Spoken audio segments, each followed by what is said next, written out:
Went to school in Nebraska. And we're underway.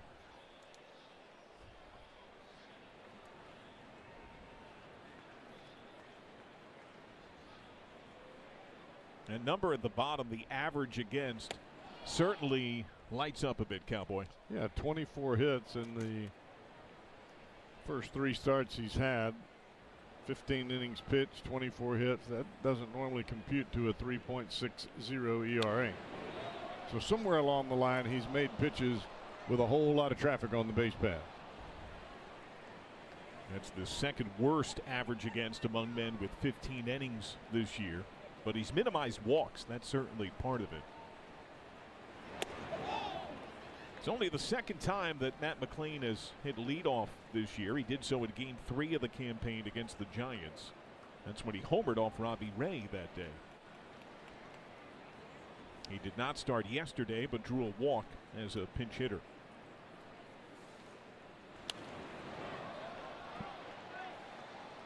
Well, Povich makes it real difficult on himself by falling behind in the count a lot. And if you're not throwing strike one, you're just doing the hitter a favor.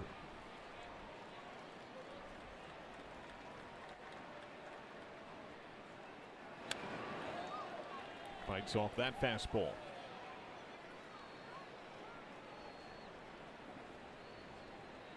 The Reds have won 4 of 6, 6 of 9. They're a game below 500. Tied for 3rd in the National League Central. Orioles have won back-to-back games for the first time all year. Popped up. Ryan Mountcastle gives ground. Jorge Mateo secures the first down.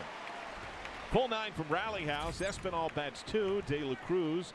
The former Oriole Austin Hayes got a noticeable cheer from this flush crowd when the Reds were announced. Spencer Steer, Candelario, Noelvi Marte gets a start, Jose Trevino, and Blake Dunn.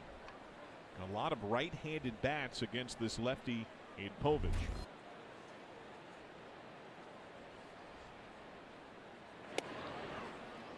And Espinal continues to do what he does. His last 10 games hitting .290. Strikeouts are minimal, balls in play a lot. And he's really hard to read because depending on how the defensive alignment is, he's got the ability to hit the ball where they're not playing him. And we've seen several times where the defensive side has shifted the second baseman up the middle. Maybe the first baseman is holding on a runner and he just flips it through the right side of the infield. Shoots this one to left. That's deep enough. Gets all the way to the wall. A smooth standing double for Santiago Espinal.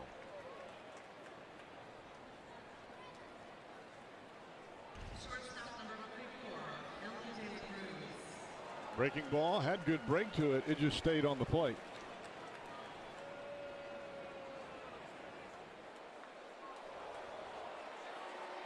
Not really an overswing by Santiago there. He just got the barrel there and stayed flat. So he's in scoring position for the switch hitting Ellie De La Cruz. Big lead for Espinal. And a breaking ball strike. When he stands in right side, De La Cruz looks calmer, more composed. The numbers haven't totally borne that out yet. Number. Espinal breaks. Throw goes to first. On time on target. Espinal to third, 2 down.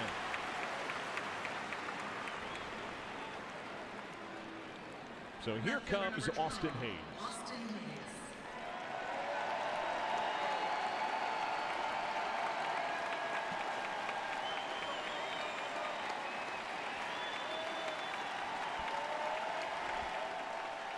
A lot of folks here coming to their feet.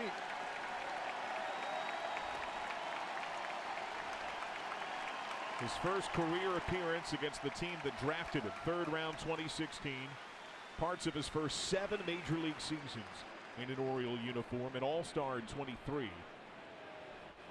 He was part of that wave that wore a lot of losses on the front end of a massive rebuild. Good block by Gary Sanchez. But rebuild they did.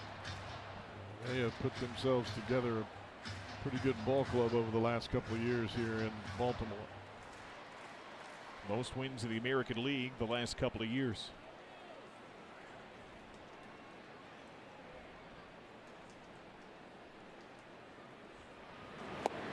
Big swing at that breaking ball. You know, coming back to where it all began can be a whole lot of fun, especially if things go well, but it can be frustrating in the same turn if you try to put too much pressure on yourself to do too much. Now the kick change, one of the alterations in Cade Povich this year. He has had a hard time getting right-handed hitters out. Righties are hitting .396 against him this year.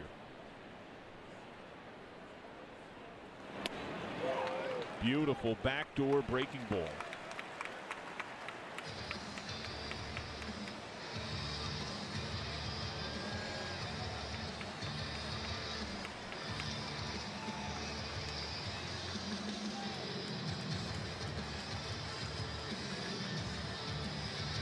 Hayes off to a strong start as a Red.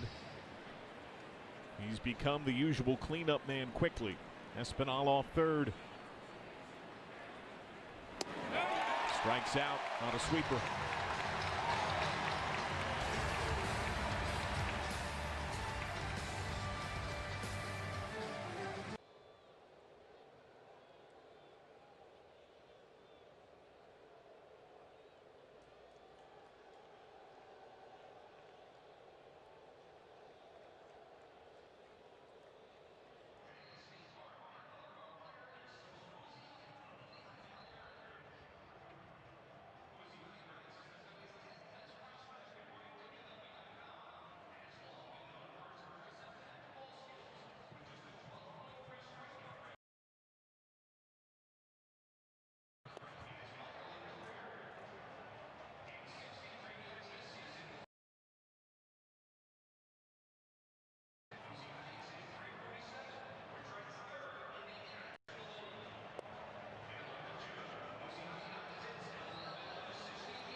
Cincinnati Reds baseball on FanDuel Sports Network is brought to you by Spectrum, a fast and reliable connection, making more things possible. Spectrum. By UC Health. Expect more at uchealth.com. And by Skyline Chili. Feeling good? It's Skyline time. It's start 2 of the season for Andrew Abbott, who pitched collegiately at UVA in Charlottesville, hails from Lynchburg, Virginia by birth, about 4 hours southwest of this ballpark.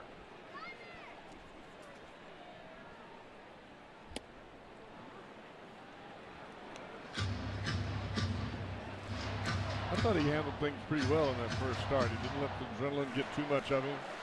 He was able to make some quality pitches. He got deeper into the ball game.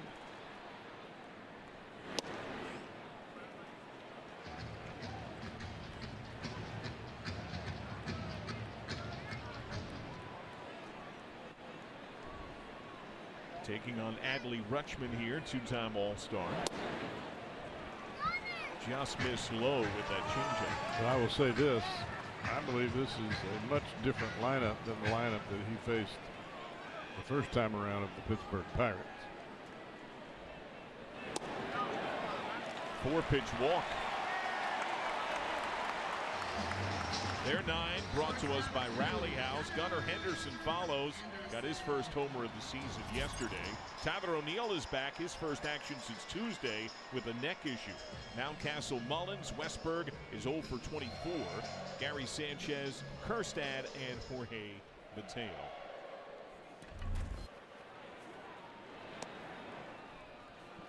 Henderson had an intercostal issue in the spring that spilled some into the season. He began 4 for 29, but he's gotten hot. He's 7 for his last 17, including 2 extra base hits yesterday. And that's 6 straight out of the zone, out of the gate for Abbott.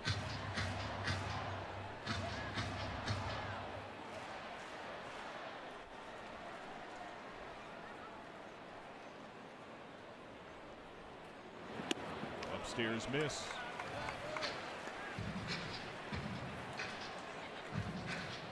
Well, Andrew got the benefit of the doubt. Actually, he got a gift on the second pitch. The umpire called it a strike, but it was definitely out of the strike zone. Looped foul. Well, Gunnar Henderson in 2023 was the American League's Rookie of the Year. That's also the same season that Abbott first pitched against the Orioles, and in this ballpark he went 6 innings, 1 run on the 27th of June in his 5th career Major League start.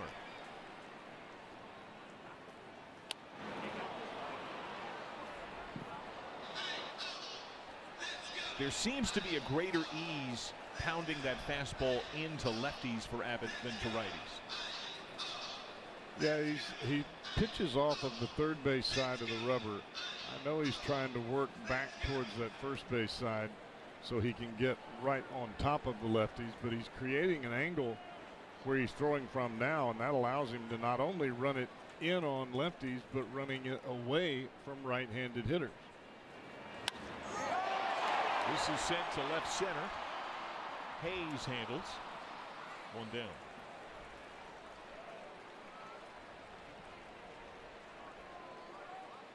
Reds defense. Hayes joined by Blake Dunn in center. Santiago Espinal makes his 2nd start of the year, 4th of his career in the show at right.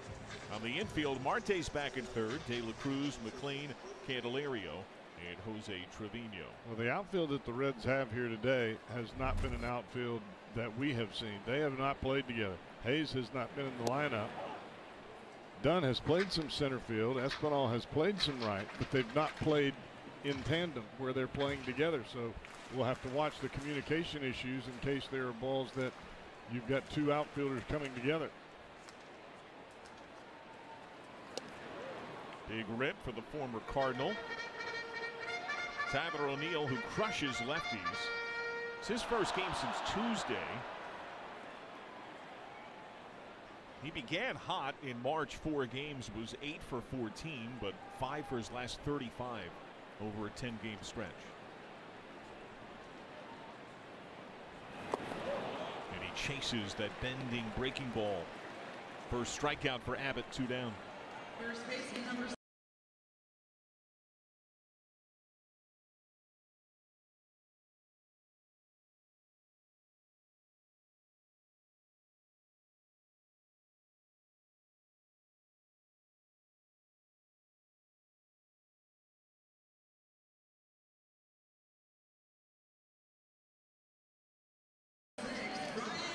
The key to that swing and miss was starting the breaking ball over the outside corner, which is where the previous pitch was at, and he got the swing from O'Neill. You're trying to make each pitch look like the last one. Ryan Mountcastle down and in. Runner alertly takes off as it bounds on Trevino. Adley Rutschman has second base.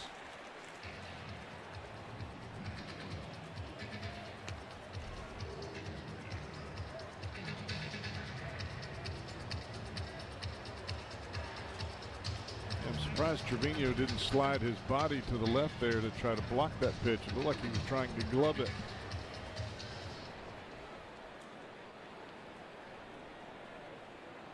Decent lead for Rutschman. That bounces again. See the kick on the instep of Trevino, and again it's Rutschman over to third.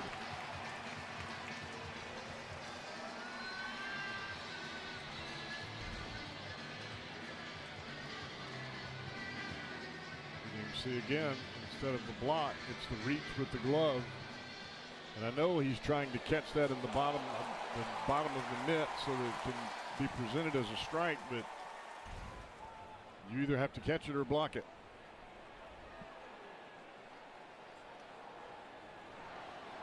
2-0. Swing and miss.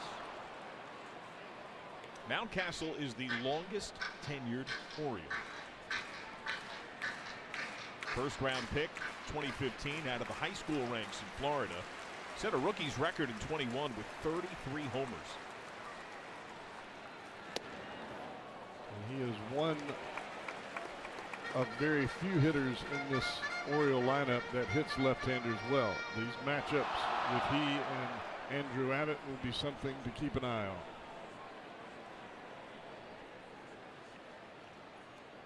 Three-one. Big swing at that change.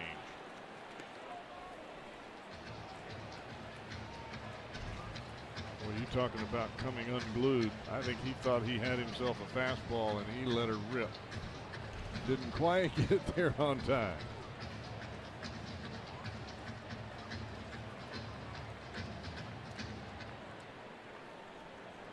Rutschman off third.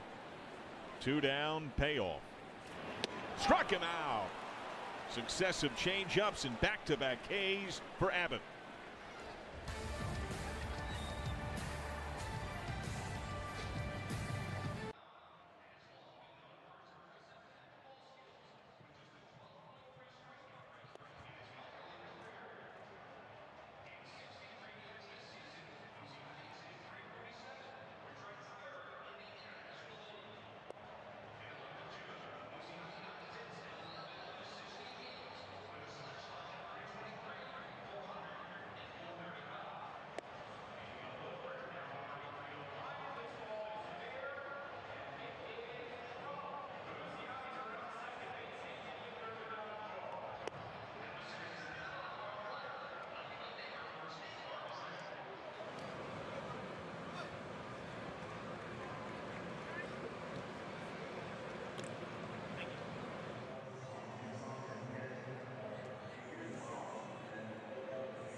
FanDuel's home run odds for tonight's game. Austin Hayes plus 680, just got recognized by the crowd. Steer standing in plus 560. Well, Steer is serving as the DH again tonight. He's yet to play the field in the big leagues this year.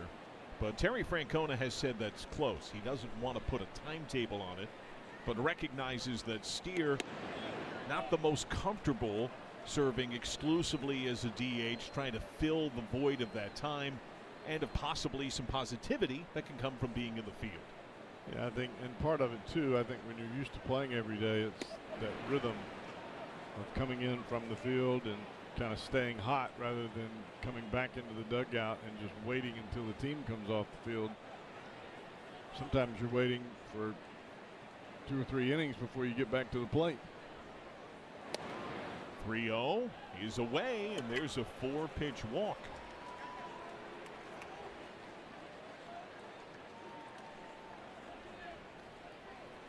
First baseman number 3,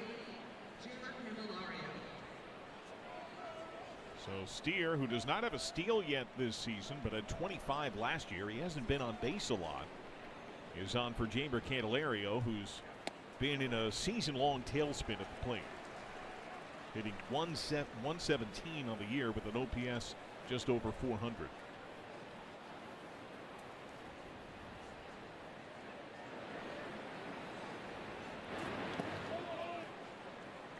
A big opening day ball game. But not a whole lot since then. The month of April, he's 3 for 45. That's an .067 average with 17 strikeouts. Now his home run came batting right-handed. Goes against the grain of his career. Fouls this one off.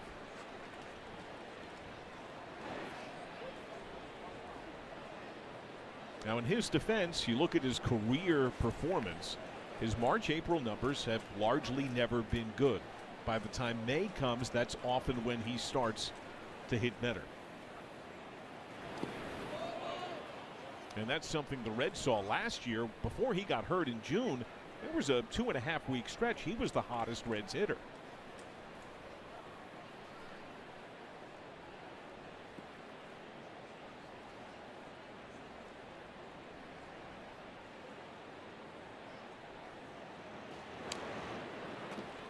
I think when you see numbers like that and different types of spans with big production or the opposite, no production, you can't help but wonder, okay, well, what exactly is causing this? And let's figure it out and find the remedy. And sometimes it's just time.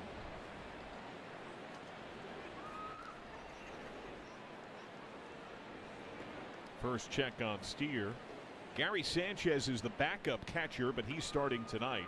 His pop time last year was top 10 in baseball, 190. Career caught stealing rate at 27%.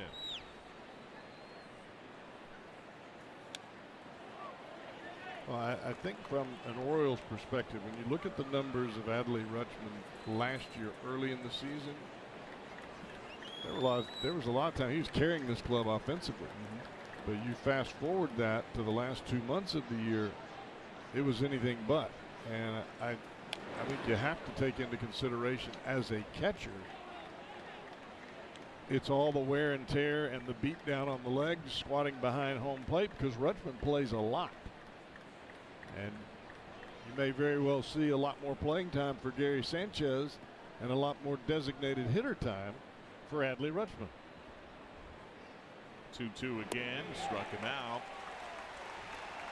Change-ups on both pitchers looking pretty sharp. All the secondary stuff for Povich.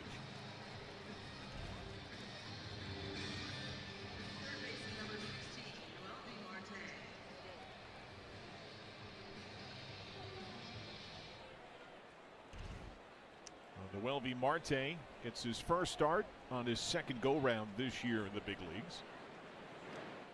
He's just 1 for 7 so far, does have a walk. Came off the bench in the extra inning game when just about every Red saw action yesterday.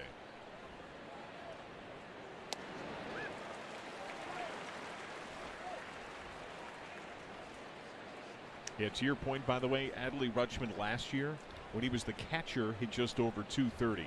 When he was the DH, hit 295.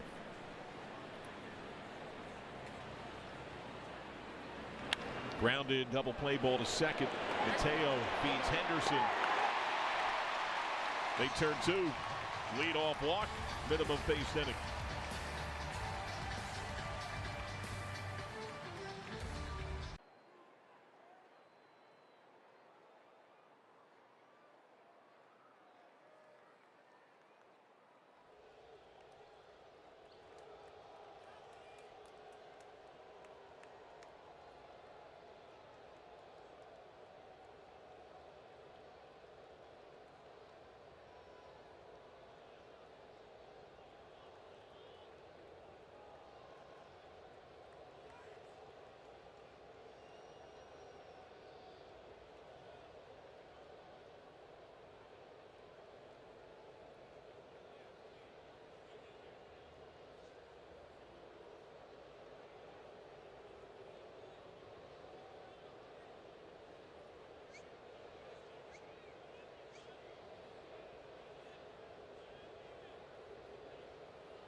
For Austin Hayes. You can go home again. Earlier in the game, they called him out on the big board. The entire crowd applauded the return of Austin Hayes between innings. That's cool stuff right there. And arguably his best friend during his Orioles days. They came up in the minors together at most levels. The man at the plate, Cedric Mullins. Only Aaron Judge has a higher on base in the American League early this year. He's top 5 in the AL in OPS. It's early yet, but he's on pace to have perhaps his best season in the bigs, and he's been both an all-star and a Silver Slugger.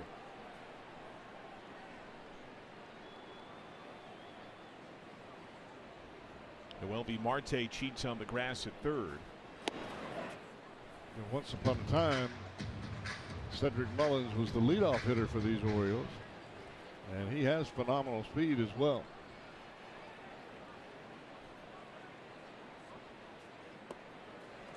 Three and one.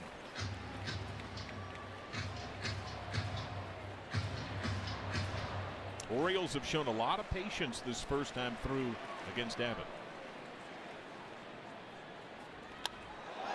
Well hit to right. And gone. Solo shot to begin the inning. 1-0 Baltimore.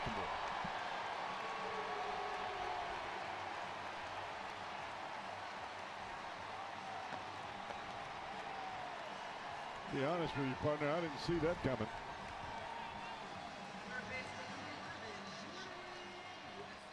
Lefty on lefty matchup. You kind of like your chances as a pitcher.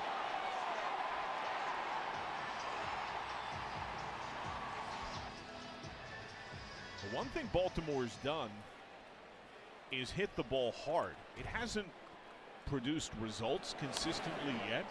Jordan Westburg, speaking thereof, is 0 for his last 24. He's down 0-1. But in terms of hard hit rate, only the Yankees and Red Sox are more frequently hitting the ball hard, 95 plus, than the Orioles.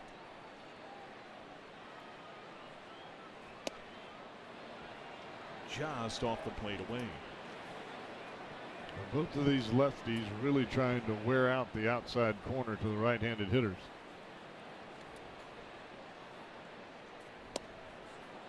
Strike two.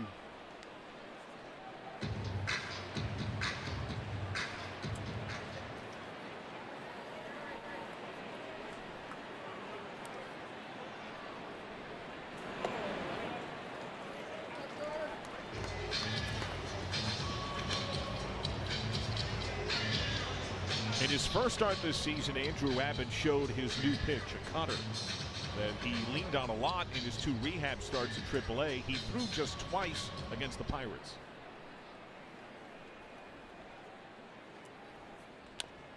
Top to short, De La Cruz, aggressive, clean break, and the fluid feed. Westburg 0 for his last 25. Now this Orioles club does not steal a ton of bases, but they do have quite a bit of speed up and down their lineup. And Westburg is one of them. Remember, Westburg had debuted against the Reds. That was that rainy series here in Baltimore a couple of years ago, when he had family members among the few people in the stands in the driving rain during his first AB. All 6 of them. Yeah. Off speed down to Gary Sanchez, who in 10 lifetime games against the Reds is hitting .314. And with the Orioles so far, he's 2 for 19, a 105 average, 7 strikeouts.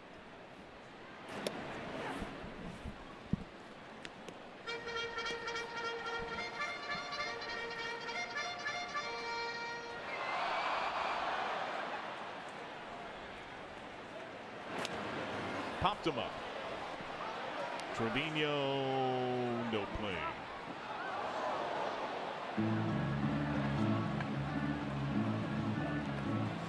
Sanchez was a major prospect and a longtime starter for the Yankees, so he knows the Orioles fairly well. has hit 11 lifetime home runs in this building, second only to Yankee Stadium, his longtime home.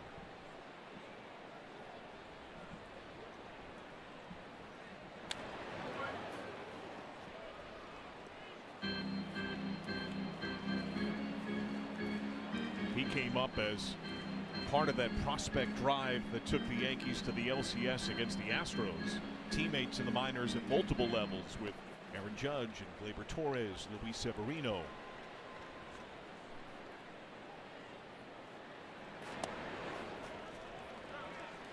That's a pretty good pitch right there.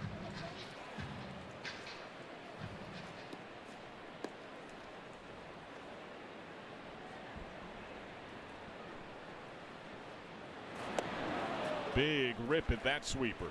Dropped it down just a bit more, and Abbott's got his third strikeout. Left fielder number 13, Heston Hurston. The prior pitch looked to us as if it was a strike, and I'm sure that Gary Sanchez was probably thinking the same thing. If he throws that pitch again, I'm going to have to swing at it. And he chased one well below the strike zone. Heston Kjerstad. He's getting his longest run so far in the big leagues. The Orioles have a number of injuries, pronounced injury to their starting rotation, and an impactful bat in Colton Cowser, who fractured his thumb on a slide March the 30th. He was sliding into first base. That's opened the door for Kjerstad to play a lot more. Front door breaking ball just edges for a strike.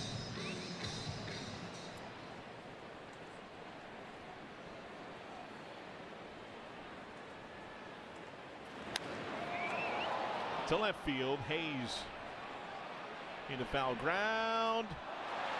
Foul ball.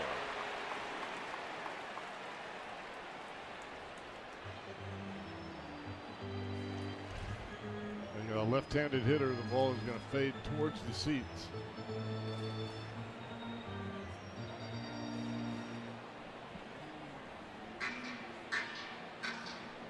That's all up in the net.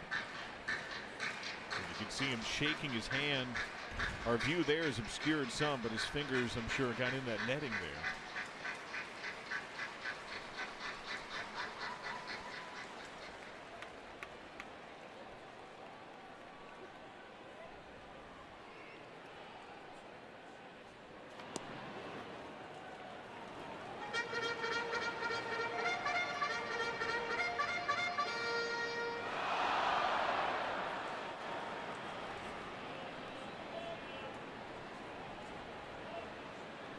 Two-two.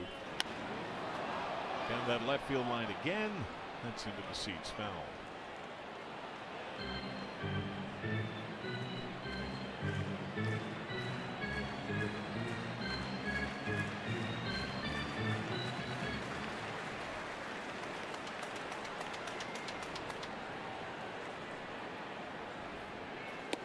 Struck him out. Good pitching. After the homer, 3 in a row retired. Again, back-to-back Ks for Abbott.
Now for the Coors Light beating the pressure. Jose Trevino, lifetime at Camden Yards, a .451 average. 6 doubles, 2 home runs. Among active players, Santiago Espinal in all of baseball has the highest career average against Baltimore, period. Trevino stands 4th best.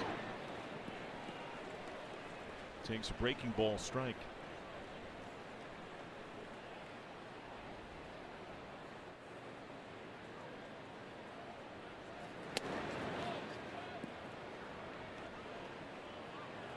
Trevino, lifetime a .238 hitter, but he's off to a good start as a Red. .286. He's 10 for 35, has 3 doubles and a home run.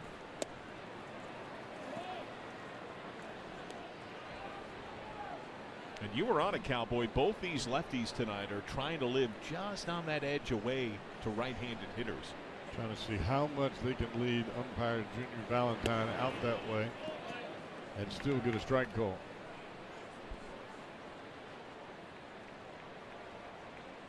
Jordan Westberg had been cheating in a touch. He backed up at ball 3. Lost the handle entirely. You could see that out his hand. And that's again a leadoff walk, back-to-back innings. Center fielder number 59, Blake Dunn.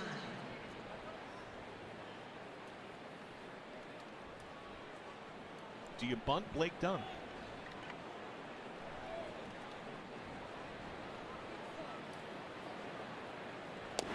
I don't think so with Trevino running.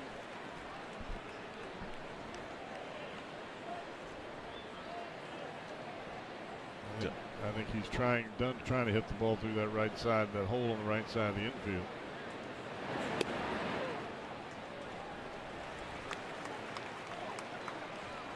And Dunn has just over 50 big league at bats in parts of 2 years, 28 this year.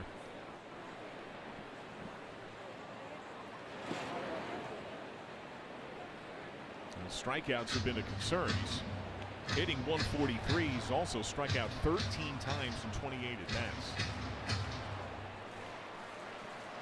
He might be the fastest Red.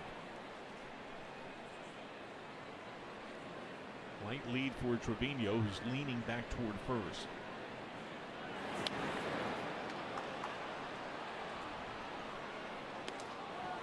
It's a huge crowd here, over 40,000. Ballpark holds a little over 45,000. It's a hockey jersey giveaway night. A lot of people in here. Fouled away. There are few things as loud in the minutes leading up to a major league ball game as when the national anthem gets to the O in Baltimore. Made me jump.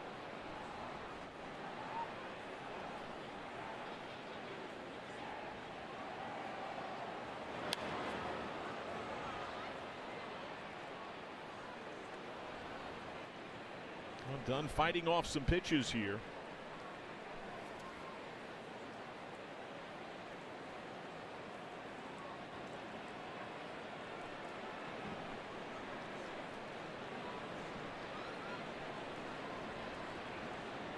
Trevino hops a larger lead.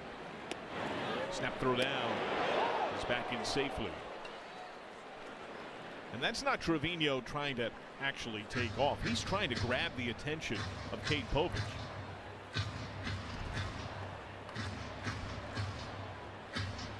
You can grab that concentration away from the pitcher, even the slightest.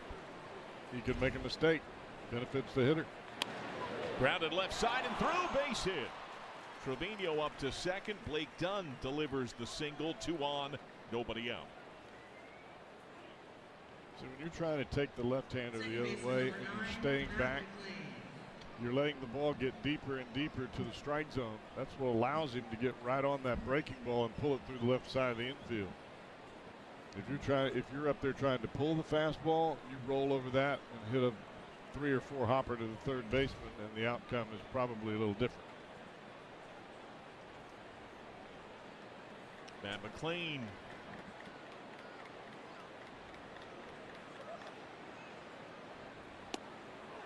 Backdoor breaking ball strike.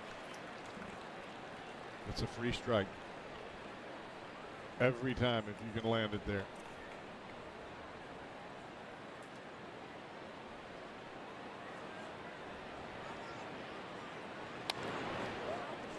The Reds and Orioles in their series last year, that was an early May sweep by Baltimore.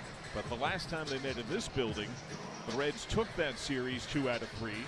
And Matt McLain was right at the heart of it. He had 3 hits, he doubled and homered in that series win.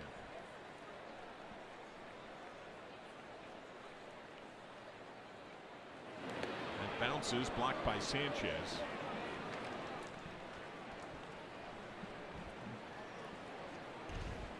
Nice block by Sanchez. Ball hit way out in front of home plate. Centers his chest protector on the baseball and just keeps it right there in front. When you see that as a base runner, there's no chance you're going to think about trying to advance.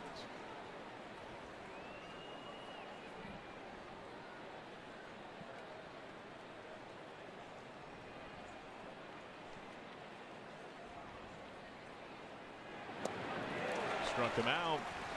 Sweeper down and in.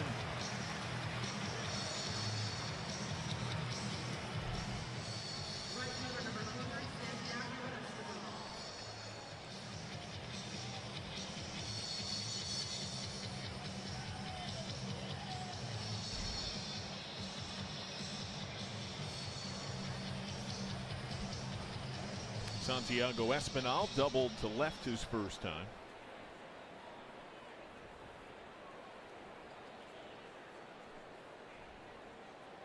Runners dance a bit. Fouled away. Yeah, the block stands out with Sanchez because that was one of his biggest weaknesses early in his career. Multiple times he led the league in pass balls. Lifetime 73 pass balls, over 280 wild pitches while catching, but numbers that have gone down significantly the last few seasons. Chip to right. Coming on hard, O'Neill on the headlong dive off his glove. Dunn was halfway, fired a second on a force, they got him. Over to third, Trevino, Espinal able to reach.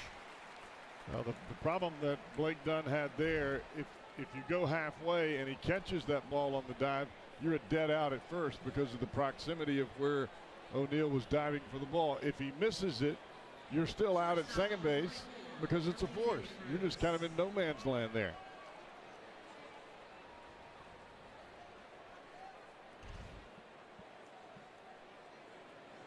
Well, second out of the inning. Ellie De La Cruz tapped one to the pitcher his first time. Breaking ball rips center field. Cedric Mullins going back. That is gone. A dead center dinger. Or is it? I think that's a home run.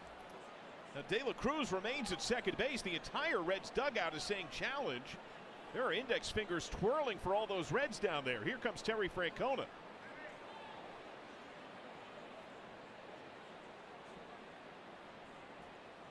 Let's take another look. The Reds are challenging.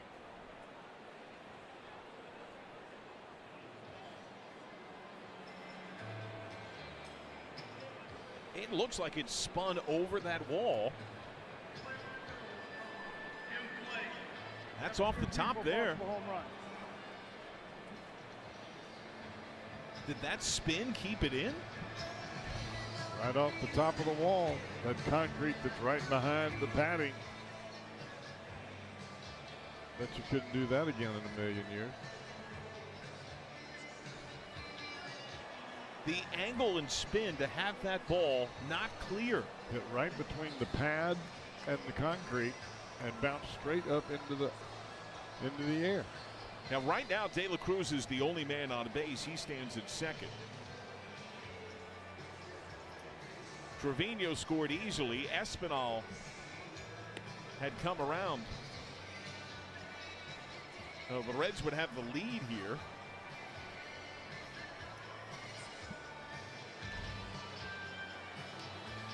Here it is on top of the wall. And it looks like it hasn't cleared.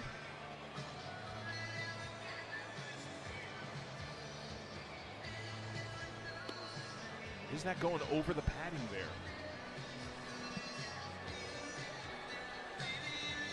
Right on that back ridge of the padding where it's fastened to that concrete.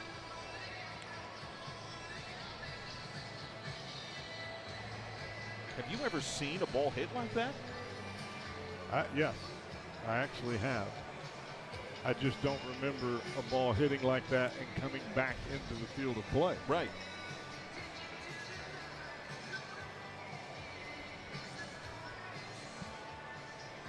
That's where it went.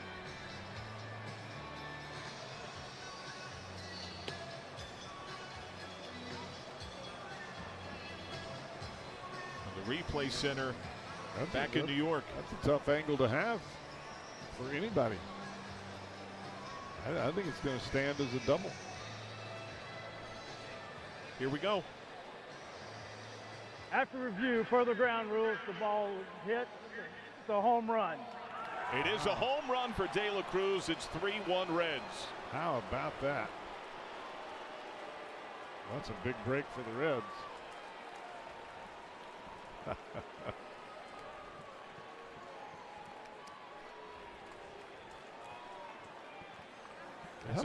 How about Mullins in center field? It looked like he was going to stop shy of the track and make the catch, and at the last minute he was sprinted backwards to the wall.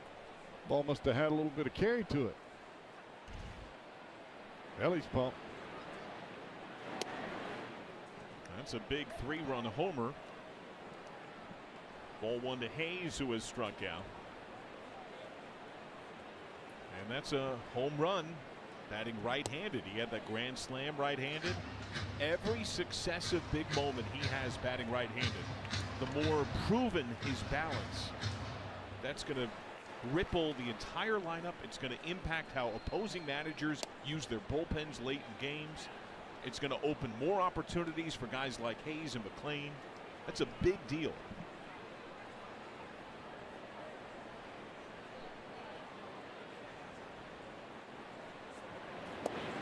There's a 4-pitch walk. Yeah, I think, and talked about this a lot in spring training after watching Austin Hayes. I just believe that whoever it is, and at this point, it's pretty much a shoe-in that it's going to be Hayes for a while, hitting behind Ellie De La Cruz. Whoever's in that spot, that's going to be the most important batter in your lineup. Because I think that forces the opponent to decide whether they're going to face Ellie or not. What we've seen, at least here in the early part of April, there's going to be a lot of times where they're not going to face him. They're going to walk him and they're going to pitch to the next guy. That just allows a lot more RBI opportunities for Austin Hayes, because we know that if Ellie's at first base, he's in scoring position.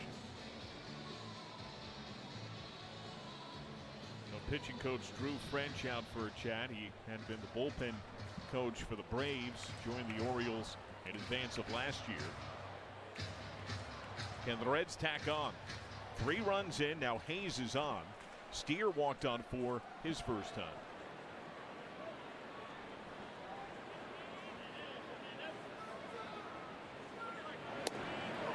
Strike 1.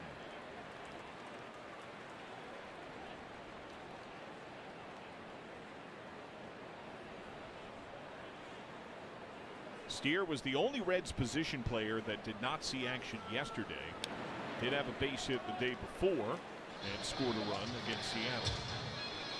You can see this second time through the lineup for the left-hander Povich. He's working the right-handers on the inside part of the plate, whereas the first time through the lineup he was working predominantly on the outside corner.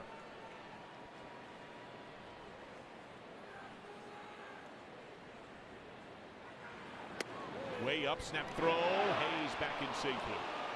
The problem that you have is when you're left-handed and you're working the right-handers in,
Because Nick Lodolo's on the paternity list because wife Brooke gave birth to Keaton, baby boy, 9 pounds 1 ounce. Check out this picture that Nick sent me moments ago. 1 day old and already taking in Reds baseball. Talked to Nick on the phone. He was just beaming as a new father. Says that baby's doing well, wife is doing well. Congratulations to Brooke and Nick. Oh, thank you, Jim. Congrats to the Lodolo family. Amen. +1. Nothing like it. Swing and miss, Jorge Mateo. He's one of the faster men in the game, but having a tough start to his year in terms of contact. I imagine Nick will probably have to get a higher changing table because he's 6'6", so that's a long way to bend down. You don't want him to hurt his back. Bounce to short, De La Cruz. Because you got to change diapers. I mean, it's part of being a daddy. For at least his couple of days that he'll get during the year. There's nothing like parenthood. I didn't change many diapers during the season, but I changed a whole lot of them in the offseason. Adley Rutschman walked on 4 pitches. That began Abbott's opening inning. Here you go, honey. I'm taking a break. We both know how that is. Those are some of the best of days.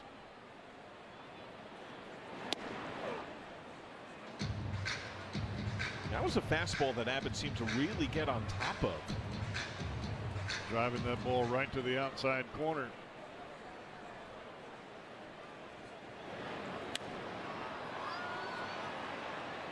It's only his second start of this year.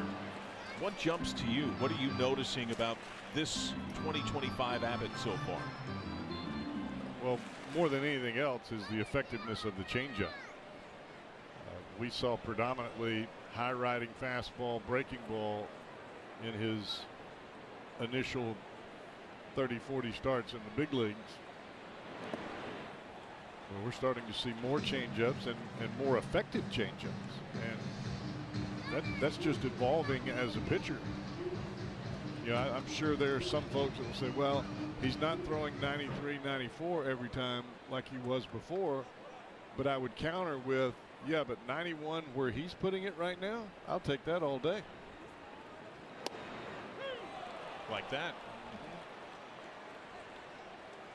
5 strikeouts for Abbott. Shortstop number 2,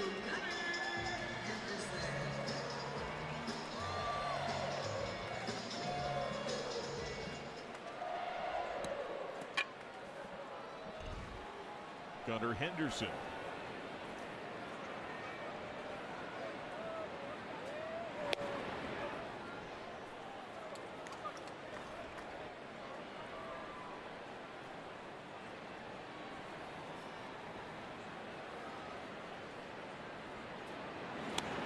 Homers are a huge part of this Baltimore team. They entered this game 8-10. In their 8 wins, they've scored 62 runs, hit 18 homers. In their 10 losses, only 22 runs, 5 home runs. Well, they just hit their second home run tonight against a left-handed pitcher. So you can imagine that if you're only hitting 199 coming into the ball game as a team against left-handers and you've only hit 1 home run, the scoring has probably been few and far between against a left-handed pitcher. Nasty breaking ball.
report. These are the many injured starting pitchers for the Orioles. Grayson Rodriguez had a bullpen session shut down yesterday. They ordered new imaging on his shoulder. He has been shut down again. They're expected to call up Brandon Young to make his big league debut as the starter tomorrow. Their rotation is in disarray. Yeah, that makes it tough on a club, especially a younger club, from an offensive standpoint when you're always playing catch-up baseball because your starters can't keep you in the ball game. And that puts you in bad habits because you start pressing as a hitter. Seems like the Orioles are fine if they can get the ball game with the lead to the 6th inning, because that back end of their bullpen is pretty strong. Now that said, they finally have their first back-to-back wins, so there's probably some arms unavailable tonight. I would imagine. 3-0. Candelario swings, fouled it off his foot. Well, it doesn't appear that the Orioles are going to use their closer Batista on back-to-back days, and I imagine they're going to be real careful with him. You've got Sir Anthony Dominguez, who's throwing the ball awfully well. Junior Cano, who closed for them last year. I mean, those two guys haven't given up a run yet.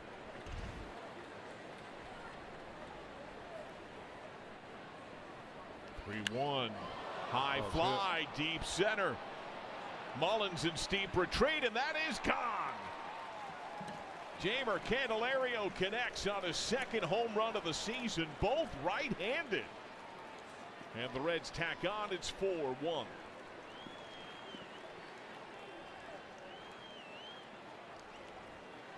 we talked about this as we opened the ball game, that the Reds were incrementally beginning to put together solid at-bats, solid swings, and when you're doing that, these types of things are going to happen.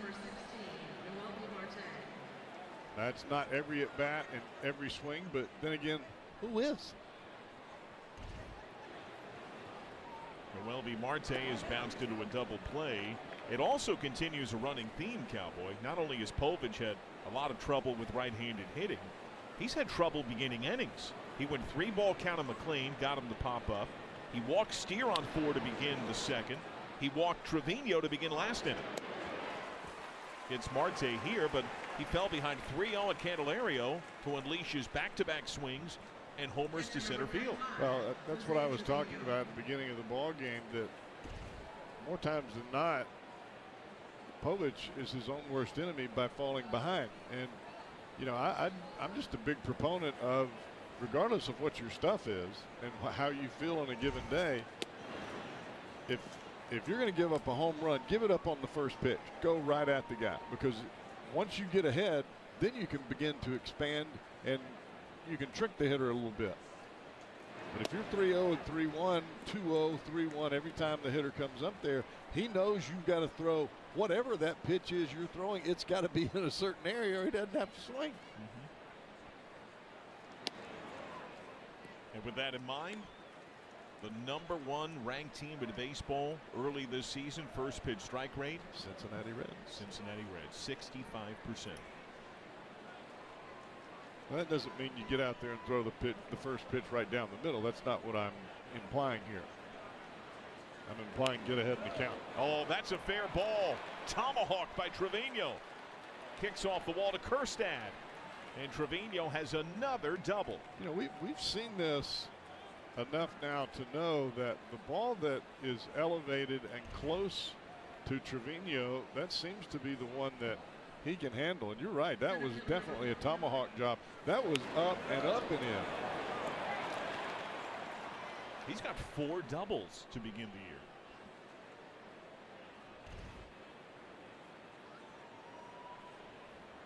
Now Blake Dunn, who singled through the left side his first time, takes a breaking ball low.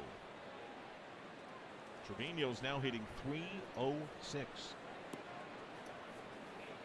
Tyler Stevenson with AAA to work out over the weekend. If it goes well, could start to rehab next week. Strike at the plate. I think our catchers have done an awfully good job.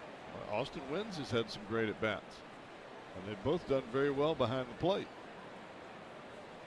But ultimately, somebody's going to have to go when Stevenson comes back. comes in. This is homecoming for Austin Wynns as well. He was drafted by the Orioles, came up with Baltimore both in the minors and his initial big league time.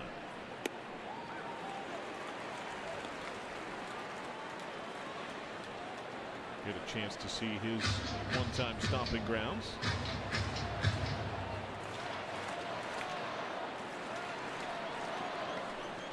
Two-two, way high. While Dunn has struck out some early this year, he has walked a decent amount as well.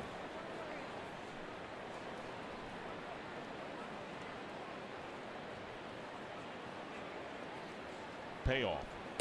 And he'll take his walk here.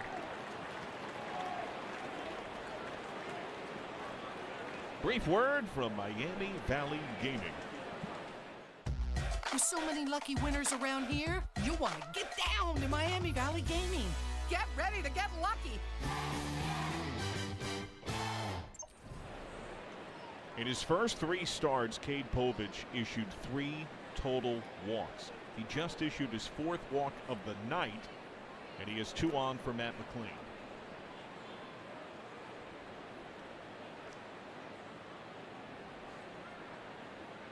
Those homers have a little something to do with that. Came into the ball game, even though he'd allowed the 24 hits in the 15 innings, he'd only allowed 1 home run. You give up 2 in a ball game, you start getting a little gun check.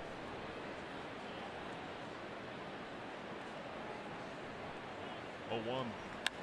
That is cracked to center. Mullins going back, going way back. McLean leaves the yard. De La Cruz and McLean each with a 3-run home run. It is a 7-1 Reds lead.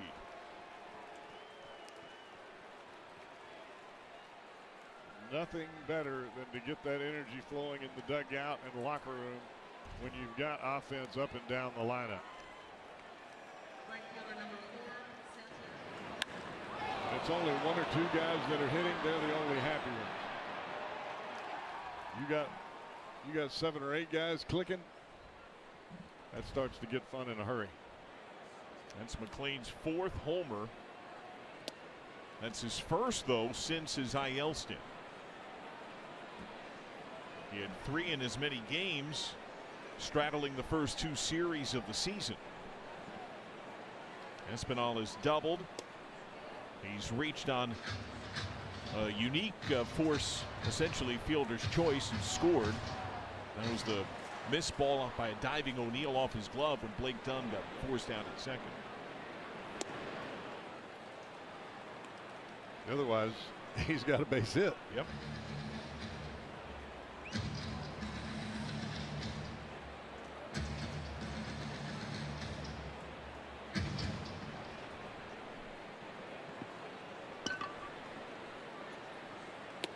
There is nothing quite like taking the air out of a full stadium on the road. Yeah, if you're the opponent.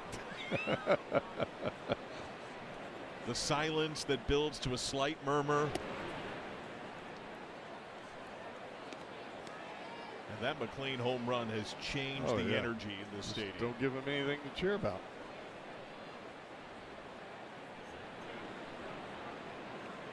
Good for the concessions. And particularly the beer vendors, I think. Out of the zone. Now the boos after a 5th walk. Now Ellie De La Cruz, our Spectrum replay. It was his shot to center that got it going. Shortstop number 44, Ellie De La Cruz.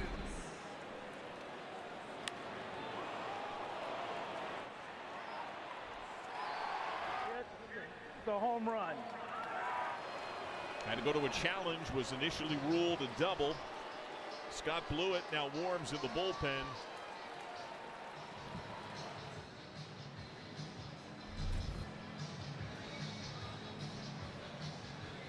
You think that's Tito's money they're shooting around in the dugout in there?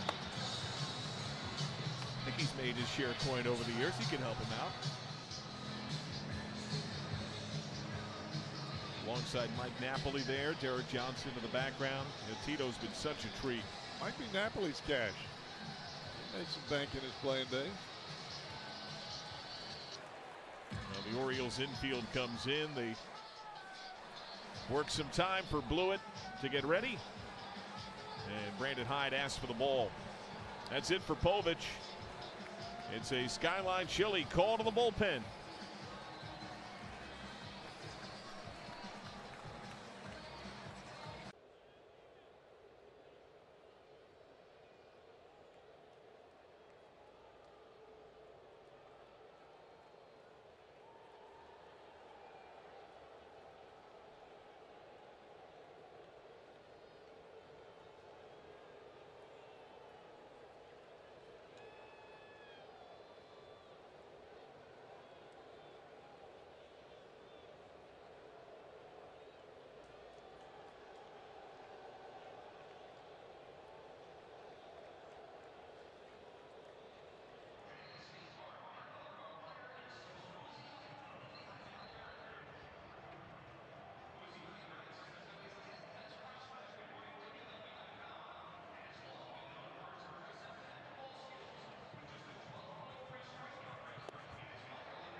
Stream every out-of-market game live or on demand, plus stream MLB Network 24/7 for the entire season. Blackout and other restrictions apply. Visit MLB.tv for details. Matt McLean, 3-run homer this inning. They have chased Cade Povich. Reds up 7-1. Here's a man who just joined the Orioles on Tuesday, Scott Blewett. I'm not sure that's the greatest name for a reliever. Yeah, it would be up on the wrong side of that list. Had a couple of outings with the Twins and then was put on waivers. Orioles claimed him and added him Tuesday. He was a second-round pick by the Royals that got first-round money, almost $2 million. It's before the draft rules were changed. Royals did that often in those days under Dayton Moore, then the GM. He had to re-find himself in China. He played pro baseball in China before getting back in. That's in the dirt. Espinal takes off. Offline throw down. Wild pitch. Scoring position. You know, Sanchez did a great job on blocking this ball into the dirt. But instead of going for the ball right away, he stands up and then he looks at the base runner. Get the ball, then look. What do you can't do anything. You have the ball in your hand. And a chance for De La Cruz to pick up another RBI. He's got that 3-run homer. Tops one foul. De La Cruz now with 21 ribbies on the year.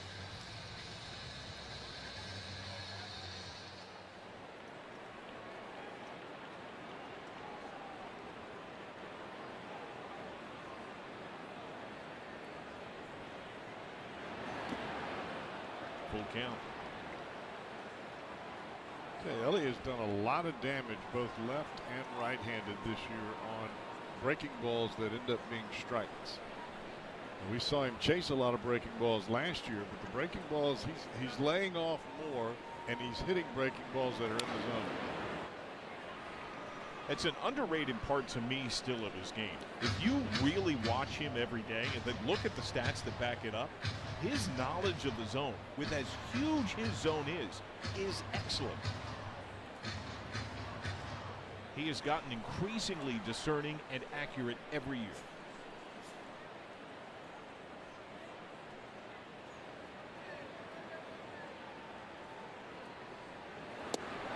Strikes out there, a slider riding in.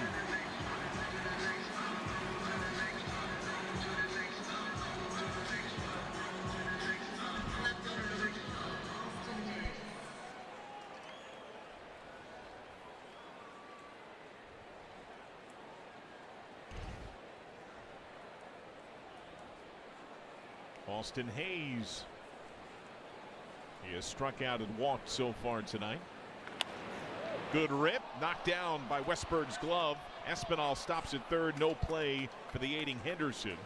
Infield hit for Austin Hayes. Nice play by Westberg over there at third base. That ball was tattooed.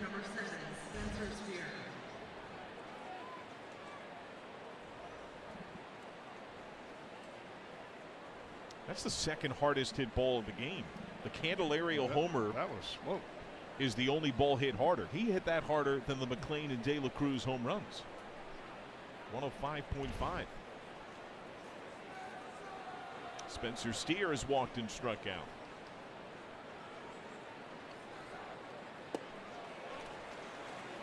It's an Aroldis Chapman fastball back in the day.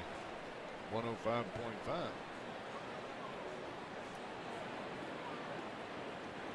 Hard to replicate what it was like when that man would come in, right? Wicked. We'd never seen anything like it.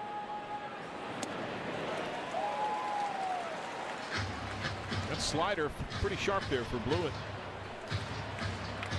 We had a nice pitch to get De La Cruz.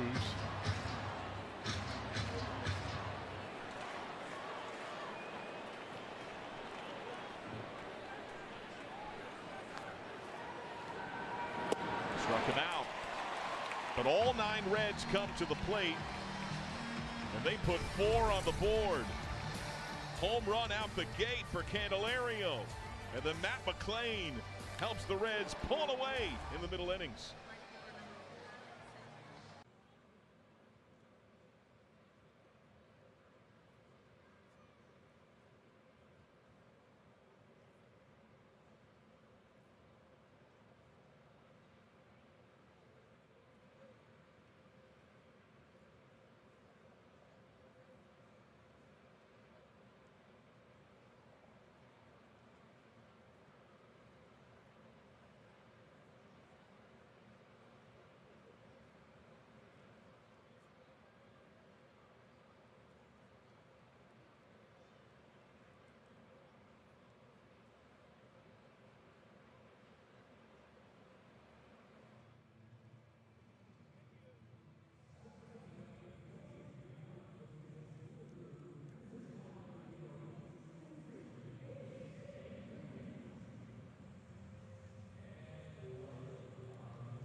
Cincinnati.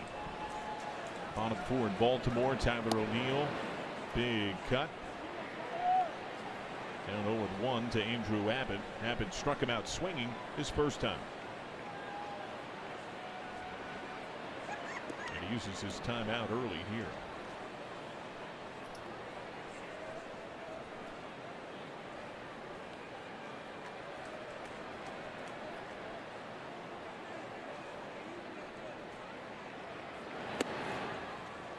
One.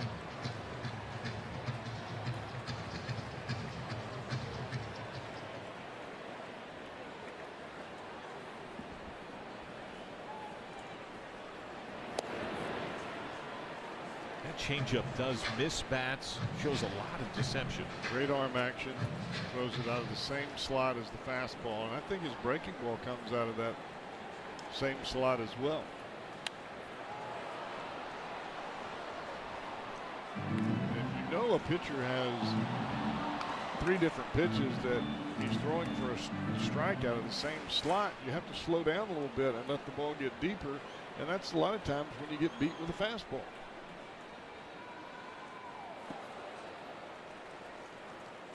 2-2.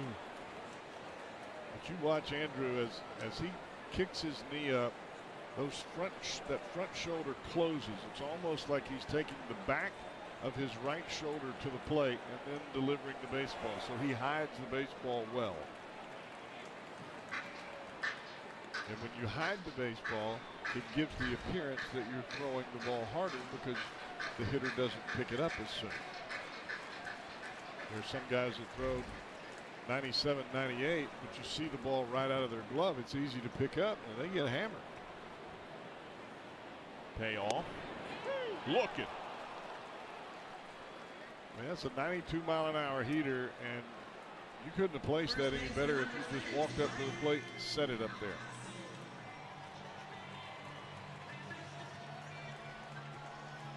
Yeah, Sammy talked about in the pregame. You touched on how poor Baltimore's been against lefties. Tyler O'Neill had a great year against lefties last year, but injury has had him in and out for Baltimore, and he's been neutralized by Abbott so far tonight. Another backdoor breaking ball from Andrew Abbott. I love to call that a free strike because that's exactly what it is. It starts off the plate. It's a ball its entire flight to the plate until the last second. It just kind of snaps back to the outside corner.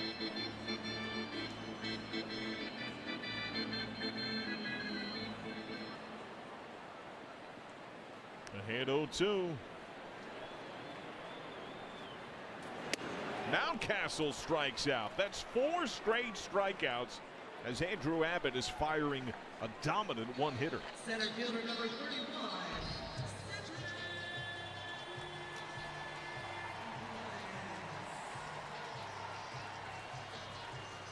He's only struck out double-digit men in the game twice in his career.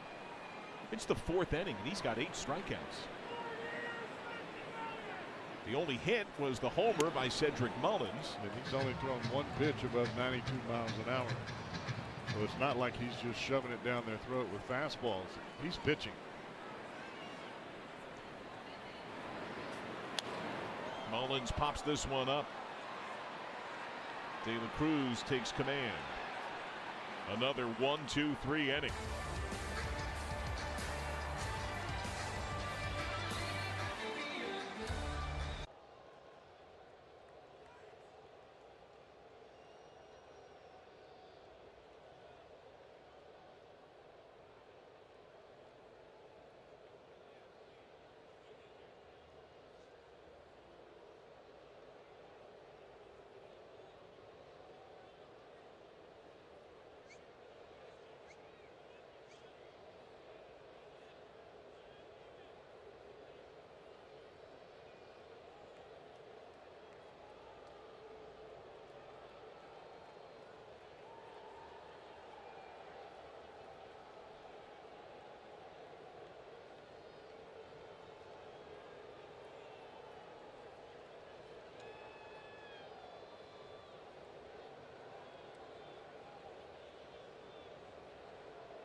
.529 College Advantage Redlegs Run, presented by Tri-Health.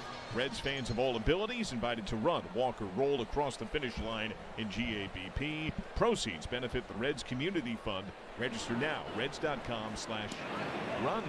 A special welcome to Scott Strassmeyer and his wife Kristen here tonight. See the red leg gear. Scott serves as the head PR man, the sports information director at the United States Naval Academy. An Indiana grad, hence the Pacers ball cap, but also lifelong Reds fan. They're here twice this weekend.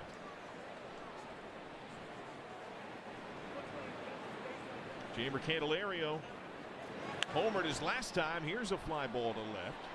Kerstad into foul ground.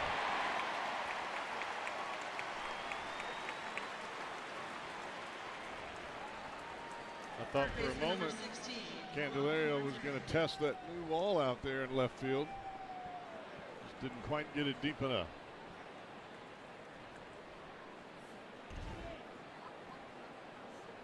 In its infancy, Camden Yards was a home run haven, and then they overcorrected significantly, and it became really hard to homer here. So they've started to bring the walls in. And if you look down the left field line, see the left side of the screen there, the 373. There's a yellow line. So in between that 373 and the yellow line there at the 333, that's in play off that raised lip concrete or the padding. Now the last foul ball there got Noelvi Marte in a rough spot. Athletic trainer Sean McQueenie is out with Marte bent over.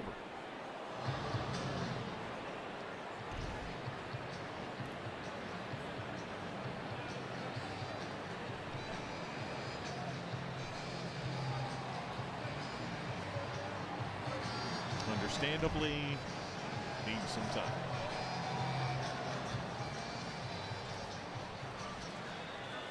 So Jim Day is Noelvi Marte, thankfully with a smile, can stand back in. He's back up from AAA, and he says that experience on both occasions has helped him.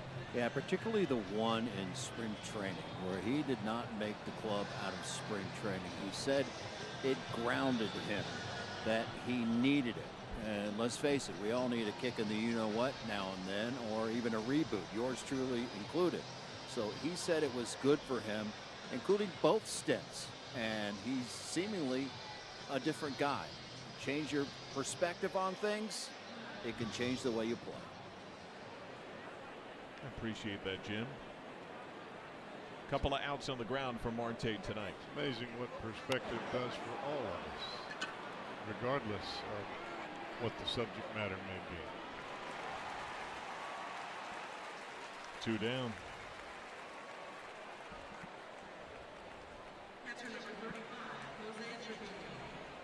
Jose Trevino has doubled, walked, scored twice.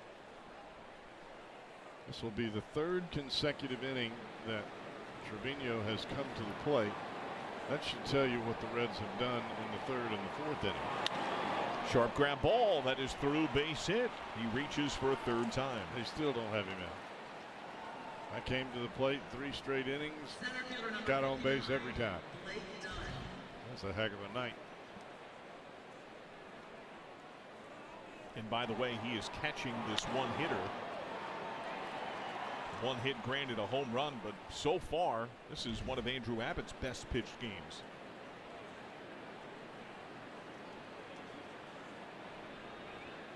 Blake Dunn has been on twice, a single, a walk. He has scored. Lays off that slider. The toughest thing for a starting pitcher in a game like this is focusing on the task at hand and not letting your head get too far ahead of yourself by thinking about getting into the 6th or the 7th inning, or thinking about pitches, or thinking about getting a win in the ball game. You just try to keep it as simple as possible, one pitch at a time, one batter at a time, and forget about the scoreboard. Kind of broken his bat to short, hit the bag, and it.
Cincinnati Reds baseball on FanDuel Sports Network is brought to you by your Cincinnati, Northern Kentucky Toyota dealers. Toyota, let's go places. And by AAA. On the plus side, get more from insurance with AAA. A trio of taters, 3 big bombs for the Reds that knocked Povich out of the game. Candelario and McLean, part of the barrage in a 4-run frame a couple of innings ago. That's a lot of Francona's money being shot around in that dugout tonight. I think he'll spend it gladly. Jordan Westberg. So how about Andrew Abbott, who has thrown 66 pitches, 40 strikes. He's retired 9 in a row. He has struck out 8, walked 1.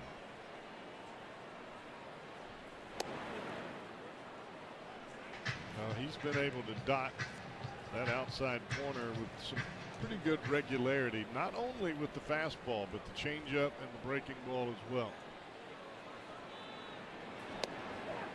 That pitch right there, that's been money all night. But he's come in and he's elevated the ball just enough to keep the Orioles from diving out there and getting after it. This is sent to right center. Blake Dunn. 10 in a row retired by Abbott.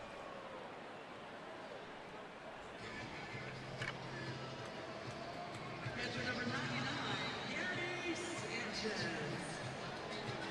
And Gary Sanchez struck out swinging his first time.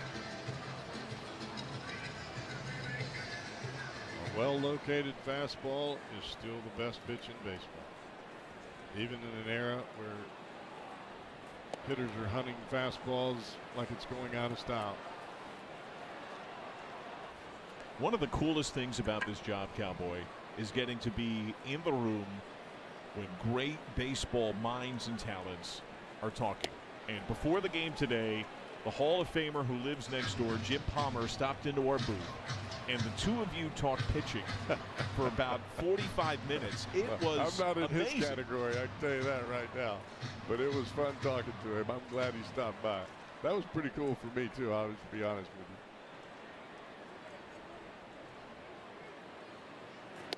you. You know, I'll tell you this. When Marty and I were working together, and you'd get Johnny Bench or maybe Pete Rose, Joe Morgan come up into our booth, brother, those were my heroes, and I had to act like I was part of the group, you know, when they came in. But I was like a little kid in a candy store when they came in, and just getting to be around them and talk. I mean, that's cool moments. The thing that really stood out about Palmer, Heston Kjerstad has struck out, and this also stood out.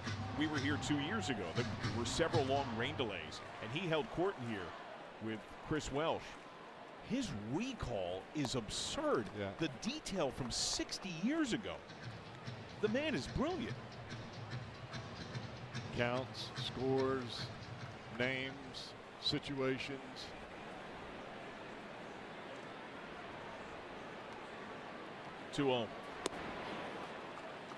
So Andrew Abbott is a strikeout away from tying his career high.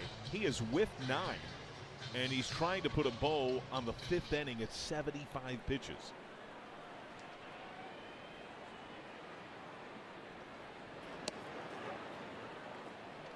Now you look at where these pitches are. They're at the bottom of the zone, across the board, whether they're in or whether they're out.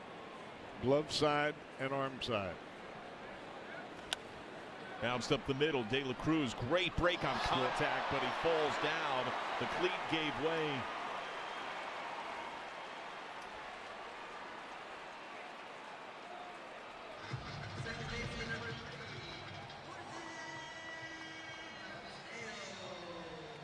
You can see that toe of the right cleat just drag against the grass. Slipped on through.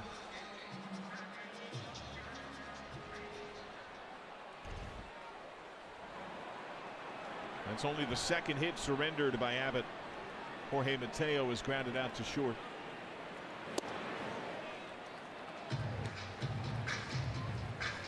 It snaps the string at 11 in a row retired by the Reds lefty.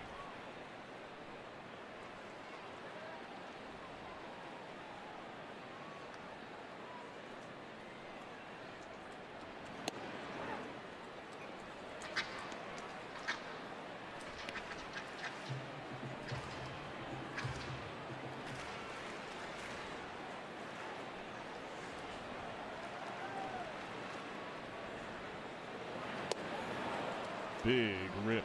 That is just unfair right there. You start that changeup almost in the identical spot as the previous fastball, and that previous fastball was down the middle. But he starts the changeup there, and it ends up just a hair off the edge. Oh, double them up and make that 10 strikeouts, double digits for Andrew Abbott. He has tied his career high.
Bring your furry friend to the game Wednesday, April 30th. Bark in the Park, presented by Purina and Kroger.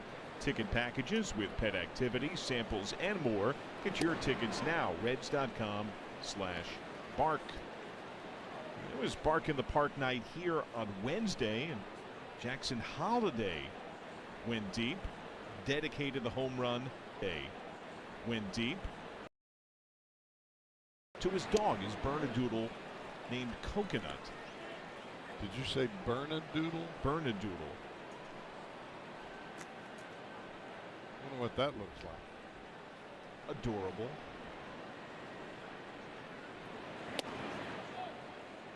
Here they are.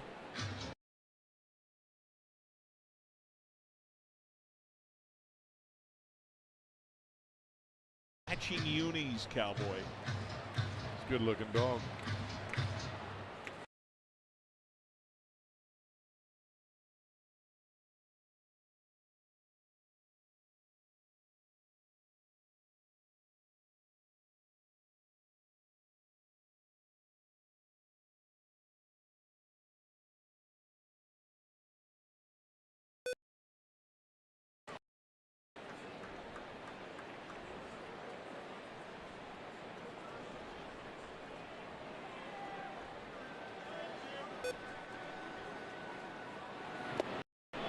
McLean works a walk. That brings up Santiago Espinal, who Jim Day has a piece of his pups with him when he's on the field playing defense. Santiago Espinal.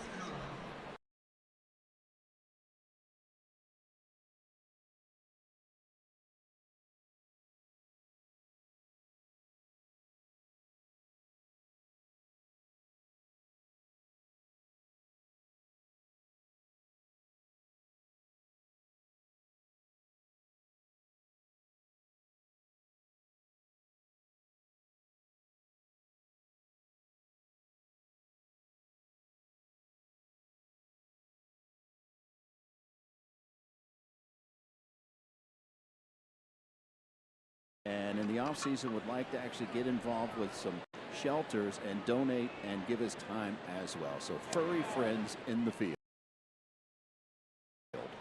I met the Shih Tzu in Miami last year. He was out, had his dog out walking the dog. Kind of a nice conversation piece.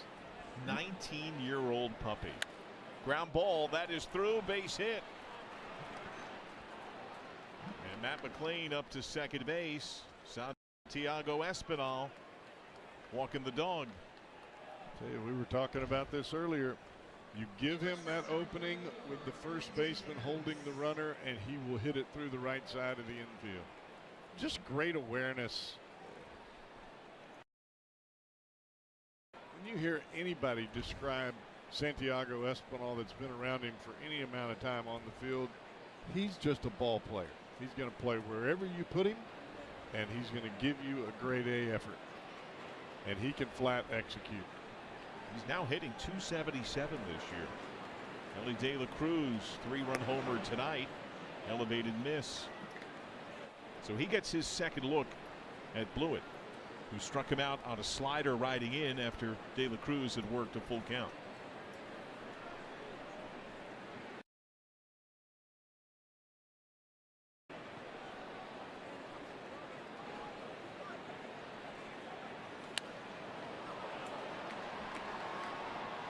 Now with 3 more RBIs tonight, De La Cruz is 21 on the year. Entering the night, only Aaron Judge and Wilmer Flores. More RBIs in Major League Baseball.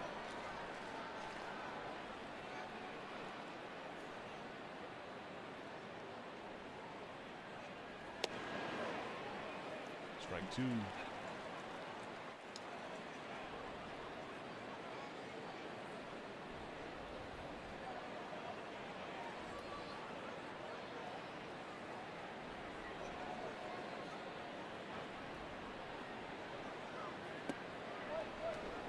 Lead off that slider.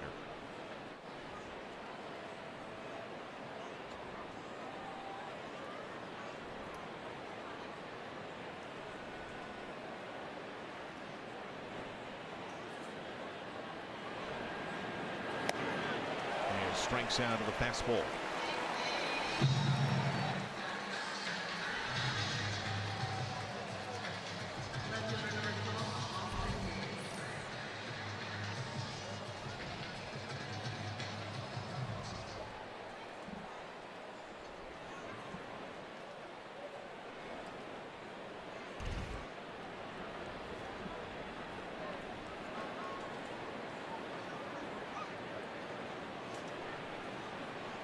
Austin Hayes smoked a single on the infield his last time.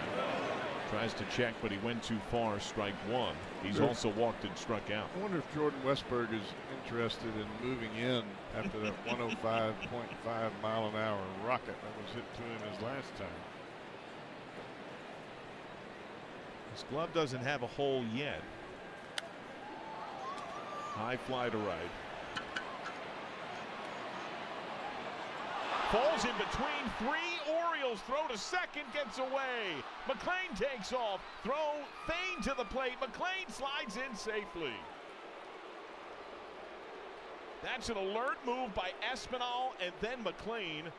And a bewildering sequence from the Baltimore defense. It's 8-1. And that's really a ball that Tyler O'Neill has got to take charge on.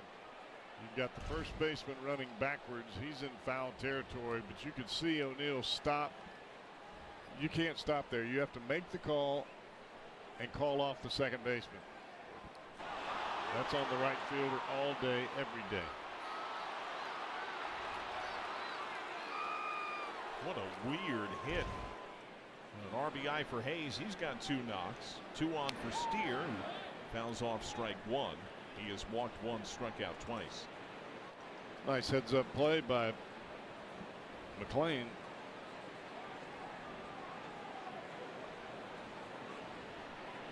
And that's where McLean's athleticism and motor, along with that awareness, can stand out. Because he's not a base stealer. He's never been, but he is quick. Yeah, he's got great baseball instincts. He pays attention. And he anticipates.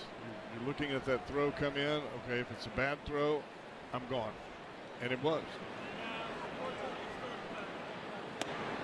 Check swing went too far.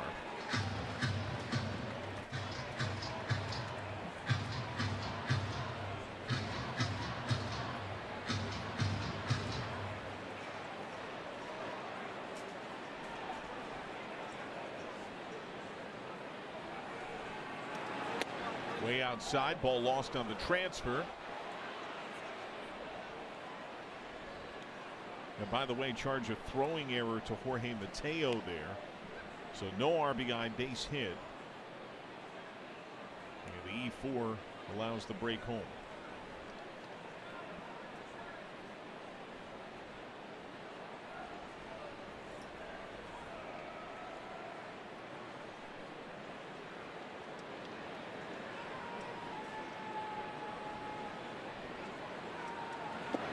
Check swing, he went, no appeal, strike 3.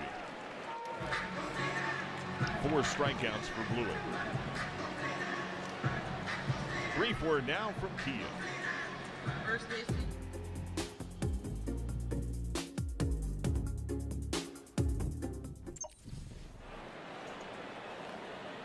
Jeimer Candelario stands in. 1 for 3, solo homer that began the 4-run fourth.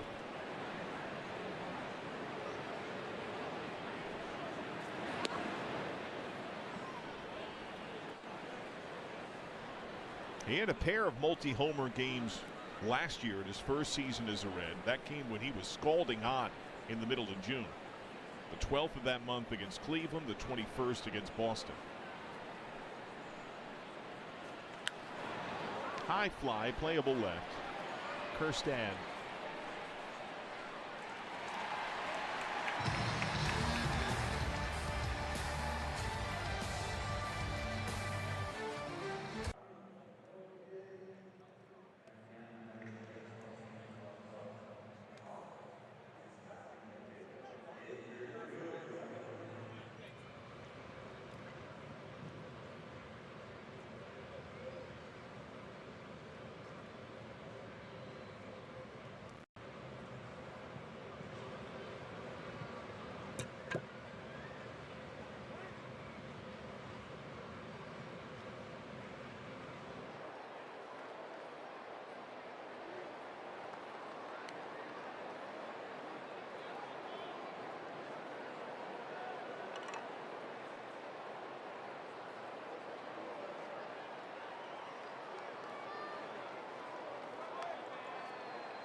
I think this place will always feel like home. I played a lot of games here.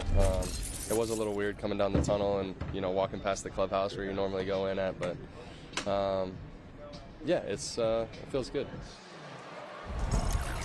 So he's very comfortable playing here, calls the hitting background one of the best in baseball, loves to hit here. And he told me the proudest thing of being an Oriole was being on a 100-loss team and then turning that quickly into a 100-win team, and how special it was for this city. Yeah, and you could feel that. I think that's why he got such an ovation from this crowd, recognizing that he was a vital part of that massive rebuild. Yeah, plus he's a good player. He's a really likable guy. And hopefully he'll be a big part of this Reds lineup on the year. Adley Rutschman has walked and struck out. Sends that pitch on a line to left, and there's Hayes. He handles.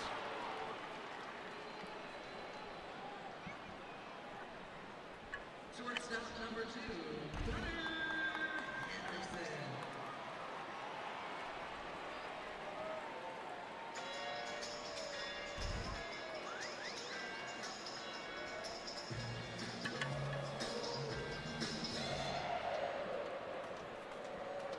Gunnar Henderson has flied to left. He is struck out. Elevated miss.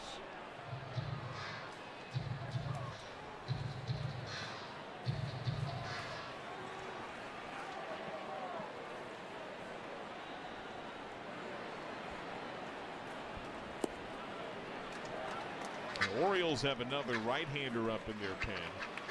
The Reds certainly hoping to maximize the innings of Andrew Abbott. The bullpen was used heavily in the 10-inning tough loss yesterday.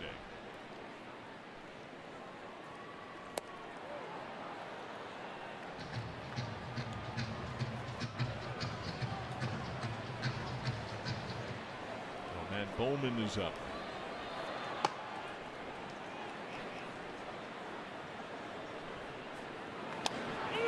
Grounded routine to first.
Drew Abbott.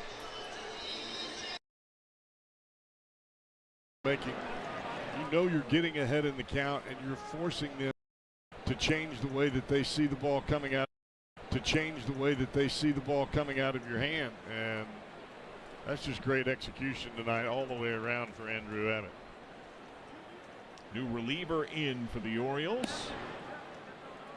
A Red back in 2019. He's pitching for his hometown team here in Greater Baltimore, Matt Bowman. Looks a little different than what he did in a Reds uniform back in 2019. Marte lifts this to left. Kjerstad started out, comes in. 1 out. Take a look at our FanDuel storylines. Current odds for Jose Trevino to have 3 or more hits plus 160. He's already 2 for 2. A double, a walk, has scored twice.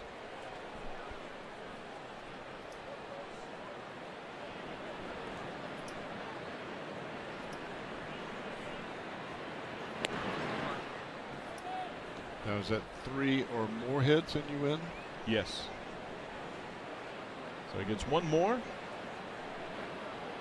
What do we get? We get nothing. Oh. Because you know I like winning. And it's 8-1 Reds. I know that brings a smile on your face. Yes, it does.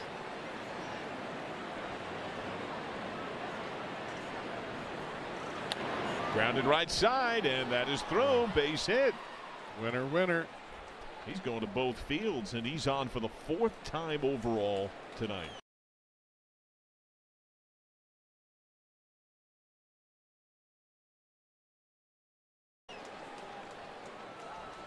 Center field number 59, Blake Dunn.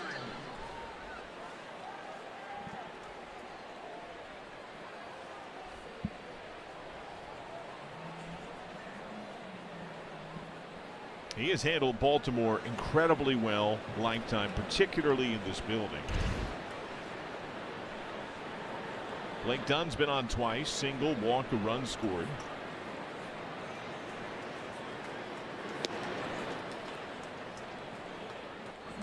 And Bowman has that funk with how he's closed and that angle.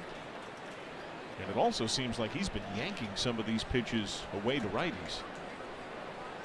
You're landing really hard on that front leg, trying to use that torque to speed your arm up. Appeal, no go. Gives you a little more arm side movement, gives you a different angle with your breaking ball going away from a right-hander. When you have those types of mechanics, it takes away from your location as well. Connects on the cutter.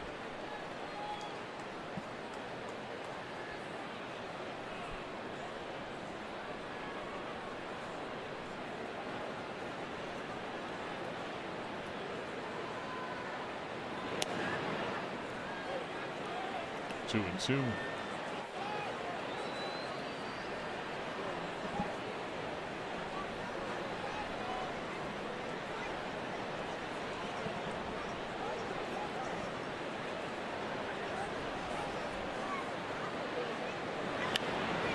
Center field.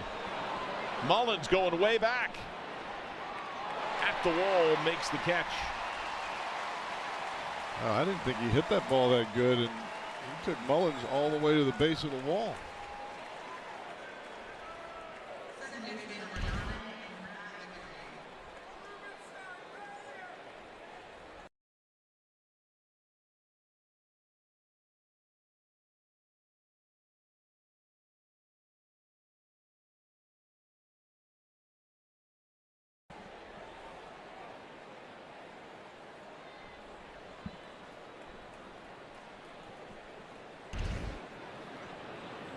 Long out for Dunn. Now McLean, who's led off twice this year, and he's homered both times he's been the leadoff man. And that solo shot, 3rd game of the year against the Giants, a 3-run homer. Also has walked, scored twice tonight.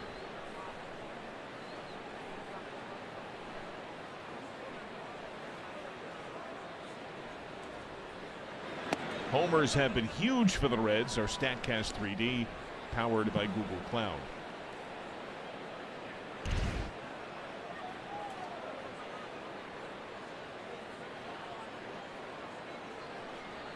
Seven of the 8 runs on those homers.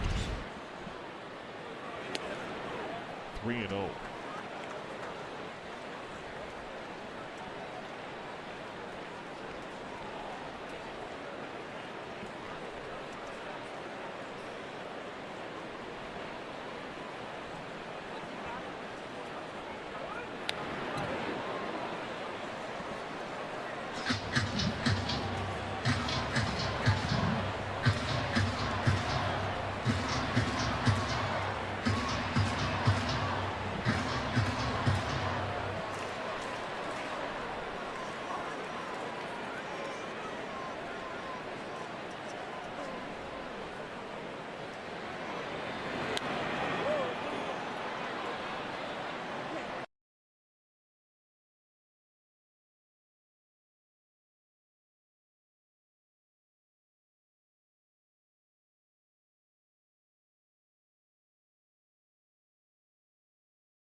Lottery post-game concert series is back, featuring Old Dominion, the Land Sharks Band, and Train. Plus, you can upgrade your tickets for an up-close view with a field pass. For tickets and more information, visit reds.com/concerts. Andrew Abbott leaves in line for the win. First out of the pen, his third outing in 4 days, and Scott Barlow.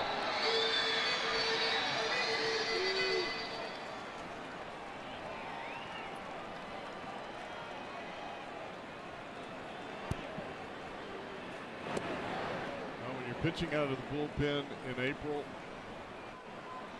everybody says, well, you earn your money in September. When you're pitching out of the bullpen in April and the starters are not able to go deep simply because it's the first few ball games, you got a lot of repetition, a lot of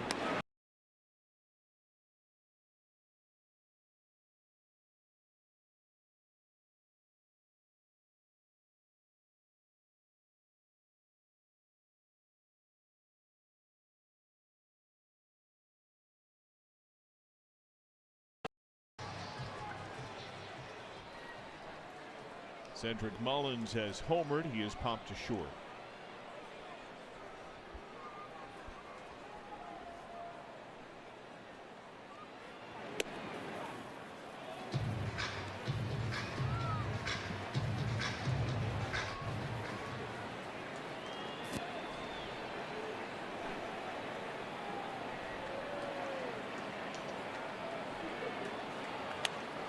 There's such a rhythm to how Trevino calls the game, how he sequences, but moreover, how he presents his target. It's often a little later, but it's flashed. He's squeezing and tensing that glove. When you see it throwing the ball to the plate, the catcher is kind of blinking the mitt, kind of flapping it, if you will. It takes you from a focus that's just kind of the general area to a micro focus. You lock in on the mitt because it's moving, so it garners your attention even more.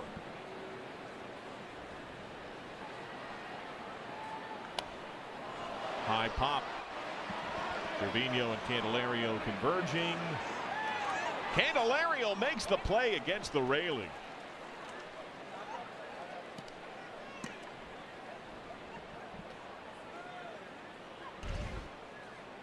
Third baseman number 11, Jordan Westberg. Yeah, that ball was spinning away from Trevino. I don't know that he was going to be able to make that catch.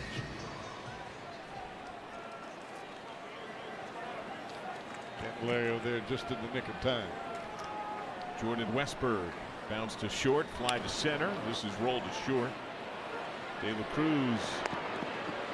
A 1-2-3 inning for Barlow.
One lucky fan will win a new Built in the USA Tundra.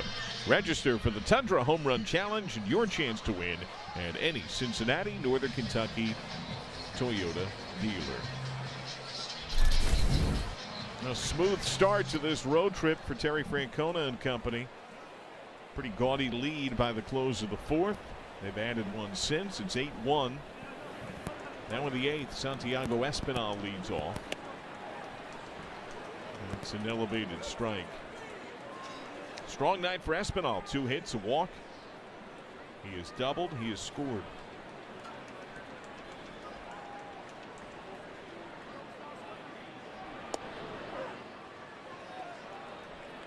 Sellout crowd announced at 42,587. Although a decent number have left since the Reds offense took off early.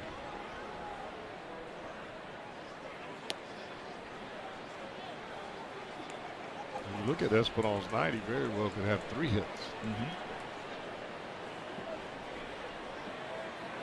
It was the off the glove contact. Tyler O'Neill at right. They were able to get a force out at second base as Blake Dunn was caught in between. It's a real tough play to read.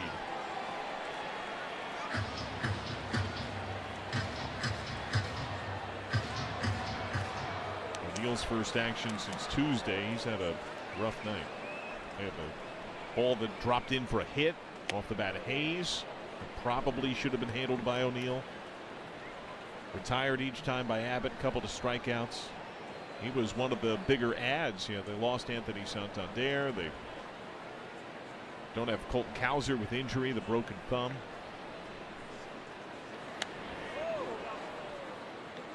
They do have an old friend in their bullpen who's off to a really rough start. He's got a great arm, but Cincinnati Perez has had a horrific beginning to his season.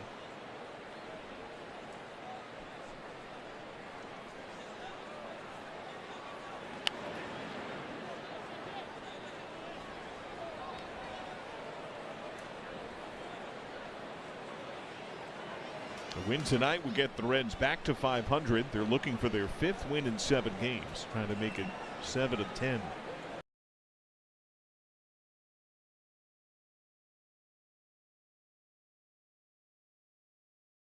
With a triumph.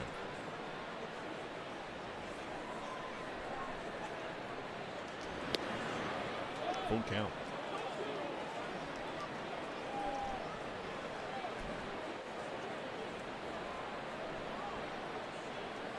Time for Espinal.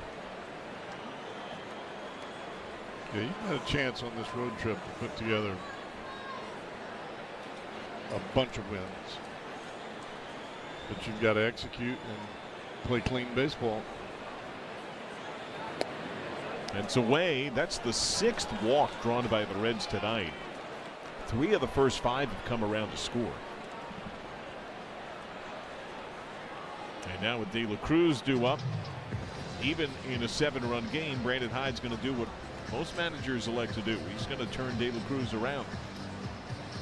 So old friend Cincinnati Perez will get the call. Pitching change for Baltimore.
Authority of the Cincinnati Reds and may not be reproduced or retransmitted in any form, and the accounts and descriptions of this game may not be disseminated without the express written consent of the Reds.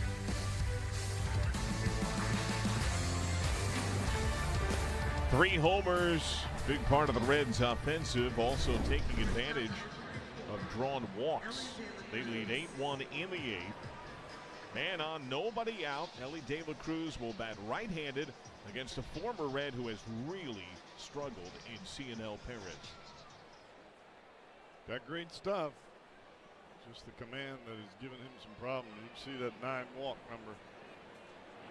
Get it up here. Now, yes, he had one terrible outing.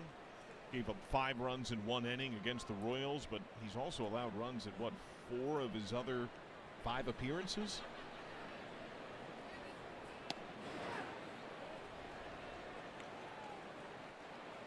But yes, the stuff is terrific. In fact, When he first joined the Orioles, Reds let him go after 21. He was not very good with Cincinnati. He was excellent his first year as an Oriole.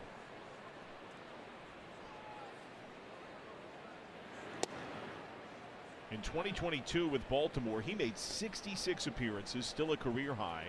He was 7-1 with a 1.40. That's the kind of stuff he has. And he gets in these runs where he can't get the ball over the plate. And that's the same thing that happened when he was with Houston. The Reds. Yeah, the Reds and Houston. Yeah.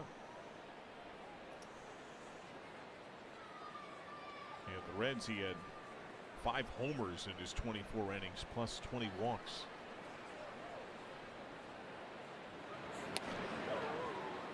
That's a tough pitch. It does seem like that velocity's down a little bit for him. I think he's just trying to get it over the plate.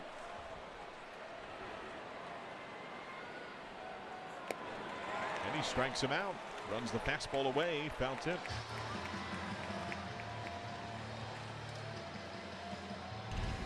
Left fielder number 12,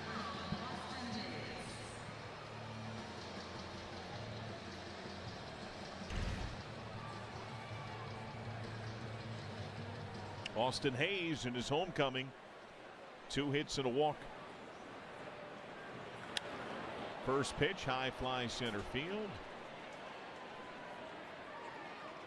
2 down.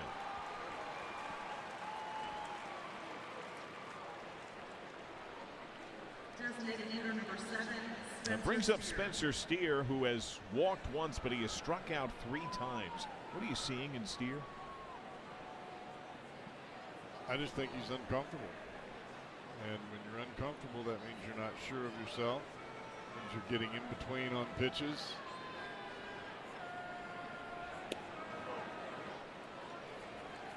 And all you can do is just continue to work on your swing, work on what feels good.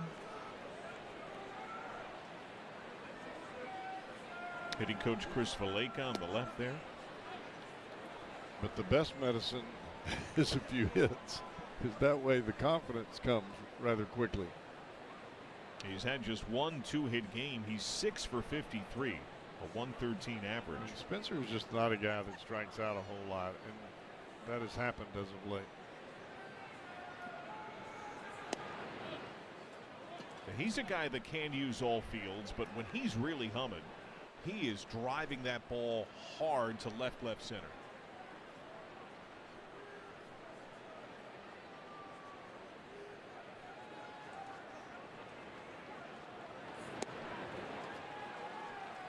Two and two. See, that's the pitch that he normally kills, the off-speed pitch in the zone, and you could see him really pull off of that there.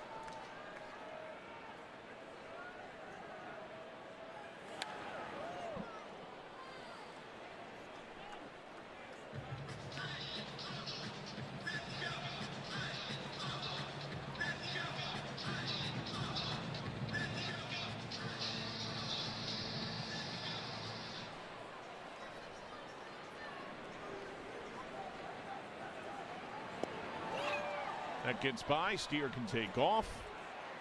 Throw down first completes the putout.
Cincinnati Reds baseball on FanDuel Sports Network has been brought to you by Jake Sweeney Chevrolet, serving the tri-state for over 100 years.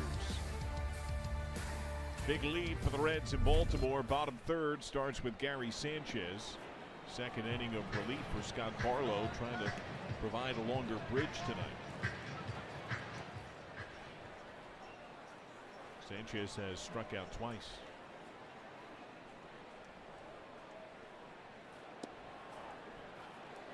It's somewhat rare with this big a lead to see a team defensively be as extreme as these rules allow against Sanchez. Marte is just about on the line at third. De La Cruz is heavy pull at short, and it goes to where the shortstop would normally be, base hit.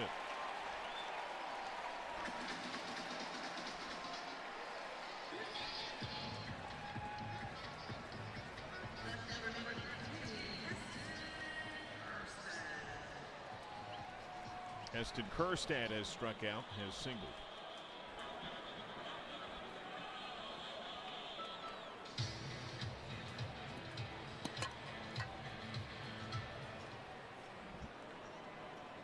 The Reds do not hold Sanchez on. Candelario shades behind him.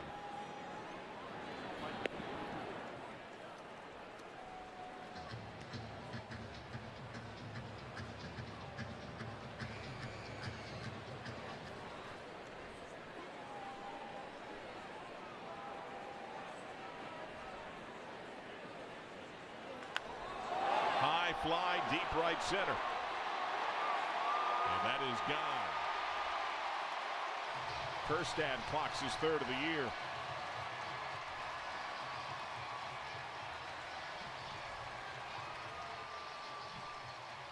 Eight to 3.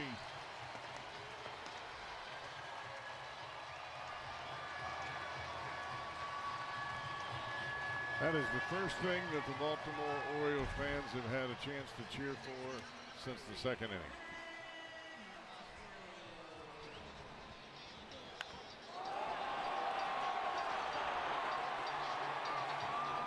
Until this inning, the Orioles had been held to 2 hits, and one of those hits came when De La Cruz just fell down. But back-to-back hits begin this inning. Strike one on Mateo, who's grounded out, struck out.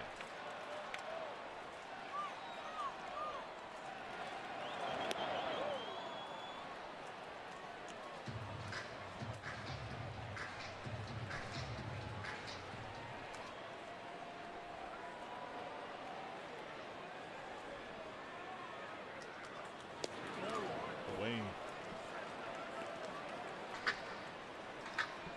Reds have Tony Santillan now getting up.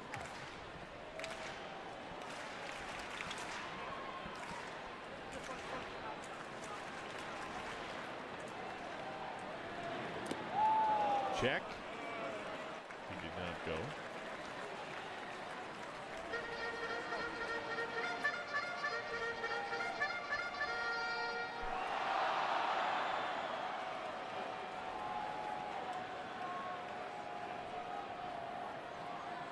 Two.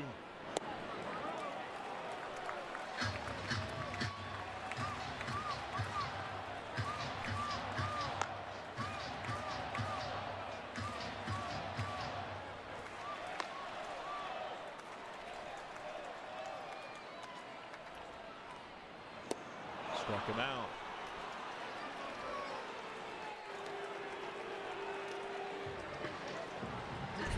Good slider.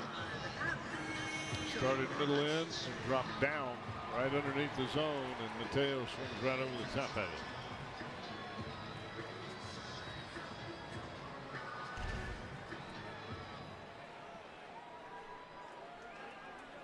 it. Adley Rutschman has walked, struck out, line to left.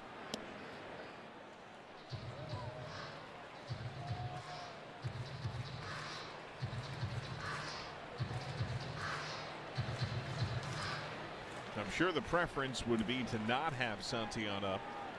He's looking at pitching in back-to-back games, third time in 4 days. Same as Barlow, third time in 4 days. Santillan's pitched a lot in the year.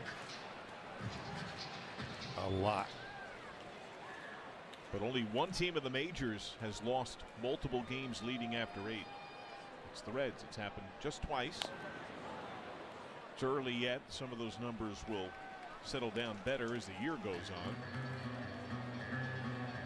But it's something that Terry Francona has talked about, prioritizing the win here and now. Win that game that day.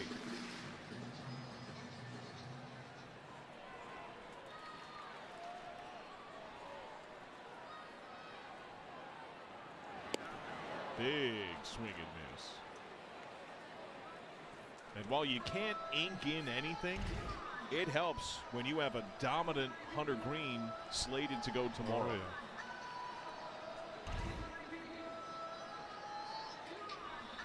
And Hunter Green could be pitching himself into best in-game status right now.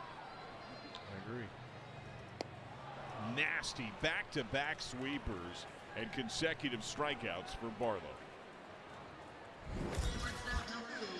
Join us for Reds Live 3:30 tomorrow from Ray St. Clair Roofing. I mean, the numbers started this year electric for Hunter Green. 4 walks, 31 strikeouts, ERA under 1. That'll get it. 18 2/3 consecutive scoreless innings entering tomorrow's start. Now, kudos to the Reds PR department, put together where he ranks in the majors since the start of last year among starting pitchers. First, isn't he? He's first in average against, slug, OPS, hits, runs, earned runs, hard hit rate. He's second in ERA, third in WHIP.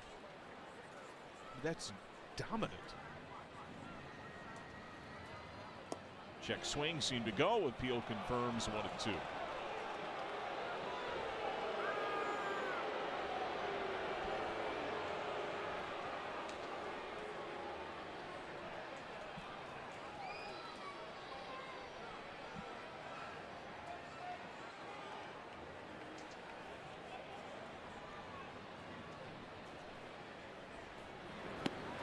Struck him out.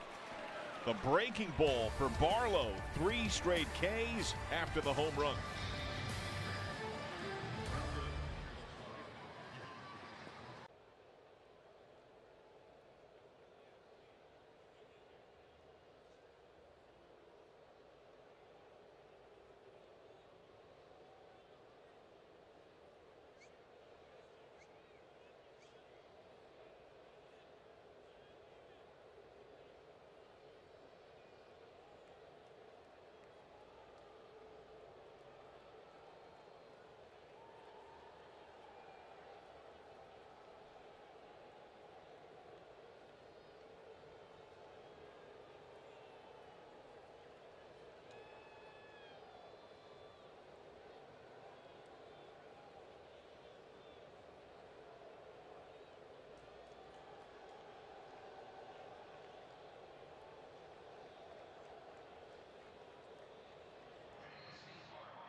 Run fourth. Our Papa John's key ingredient, Austin Hayes, excellent, but Ellie De La Cruz, Jamer Candelario, Matt McLean, all home runs here tonight.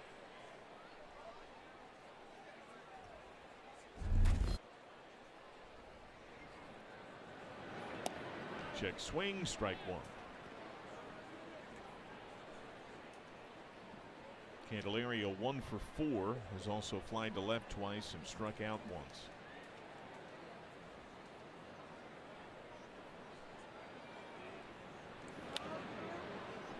Those last few outs for Scott Barlow, a big deal. That's his longest outing as a Red.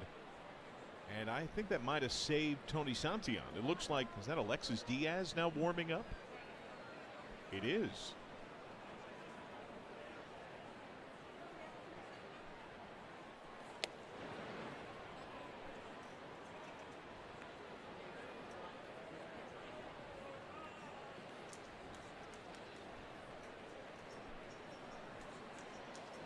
The crowd has noticeably thinned. A number of folks left while we were away at break. Thinned and silenced. Bounce to short, Henderson.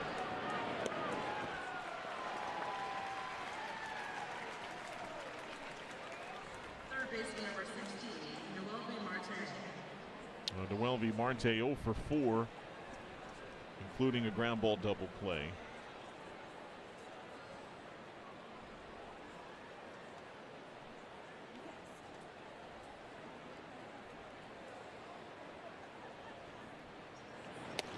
Cowboy, even though they're not hitting right next to each other in the lineup tonight, I think they'll revert back to that probably tomorrow. I'd expect Lux and Friedel to be back in there, that same lineup balance.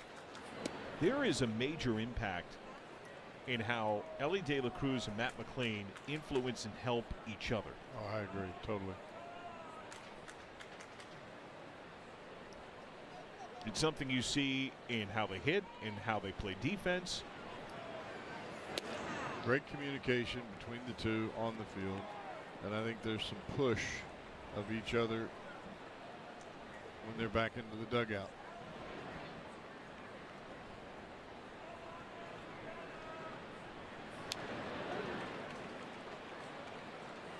And tonight, the two most critical hits of the game with the Reds up 5 are 3-run homers by Matt McLain and Elly De La Cruz.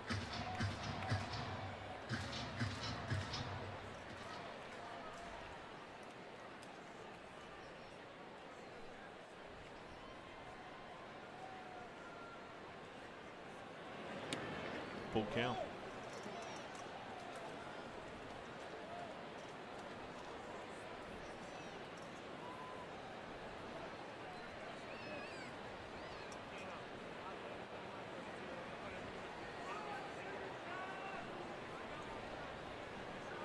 Marte had back-to-back good games before going back down to AAA.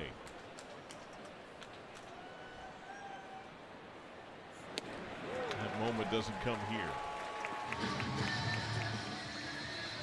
Don't miss Star Wars Night, Saturday, May 3rd. Fans in attendance receive a Reds Clone Trooper bobblehead thanks to Skyline Chili. While supplies last, purchase tickets for this once-in-a-galaxy night at reds.com/tickets. Now, is the Clone Trooper the same as the Storm Trooper? Yes, bounced to third. The Stormtroopers were clones in large part at one time. Yes, sir. We'll go over it.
as we go bottom 9 in Baltimore. Our T-Mobile coverage cam, Andrew Abbott, excellent. Well, he pounded the strike zone with 3 different pitches, in, out, up, down, changing speeds. He has kept this Oriole team off balance from the get-go. His strikeout of Tyler O'Neill in the 6th inning, the 250th of his career.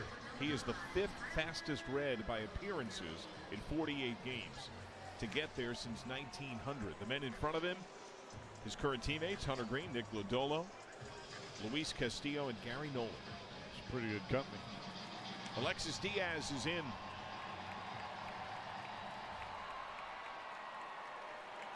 Faces Tyler O'Neill, who has struck out 3 times today.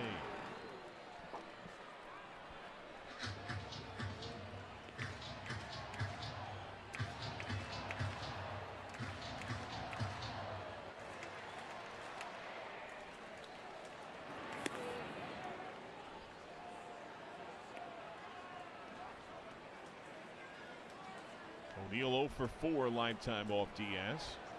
He has seen him the most of any Oriole from his Cardinals days.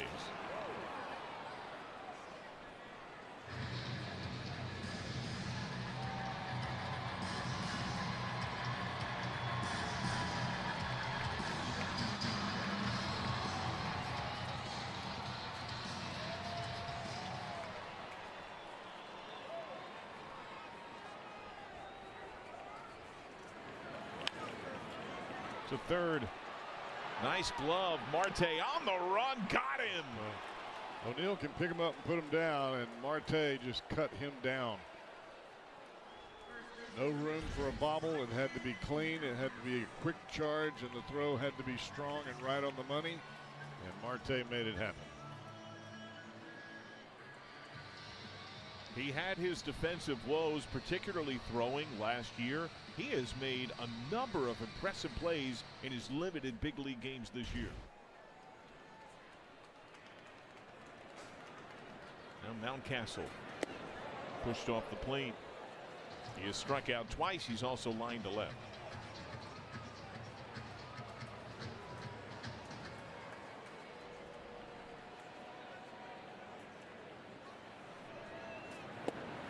Check swing.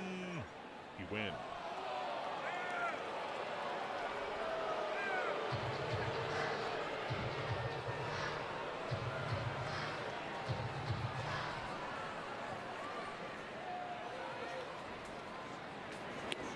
Big rip.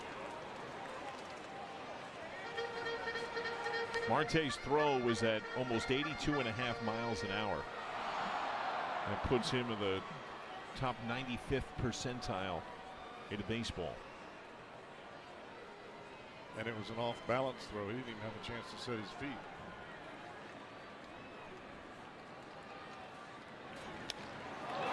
Sent to center, done. 2 down. After the game, it's Reds Live from your local Toyota dealers. BG and Sammy will have the skinny on a fat day for the Reds offense. Able to put in 8 runs, 11 hits, 3 leave the yard. It's Reds Live once this is final. Cedric Mullins has homered. He's 1 for 3. Couple of pop outs. We're seeing a little tick in the velocity these last few batters. Last few batters for Diaz has looked more like vintage Diaz. Gets that call. That'll help.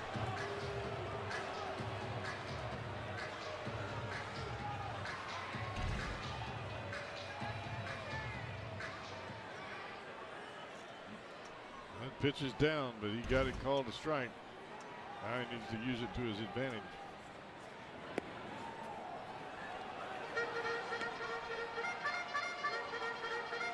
He's innately deceptive with the funk he has in his mechanics. He is the great extension. When his slider's on, it can be a wipeout pitch. And if he can find the form that had him an all-star a couple of years ago and give another late game option in the bullpen, that would be a big boost for the Reds.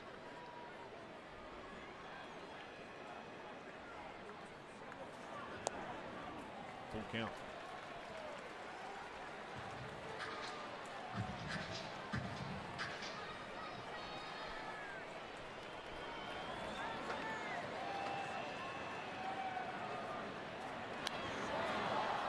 Popped out of play, foul.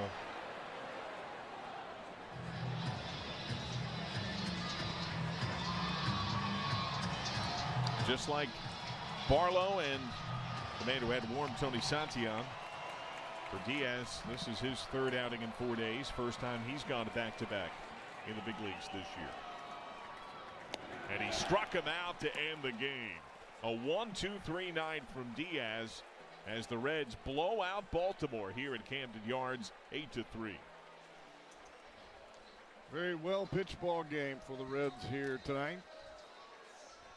Now I'm looking forward to watching Hunter Green tomorrow afternoon. Go after it again. Same spot, same club. The Reds have won 5 of 7. We have Reds Live on the other side. The Reds are back to 500 and 10-10. It's BG and Sammy with a breakdown when we're back.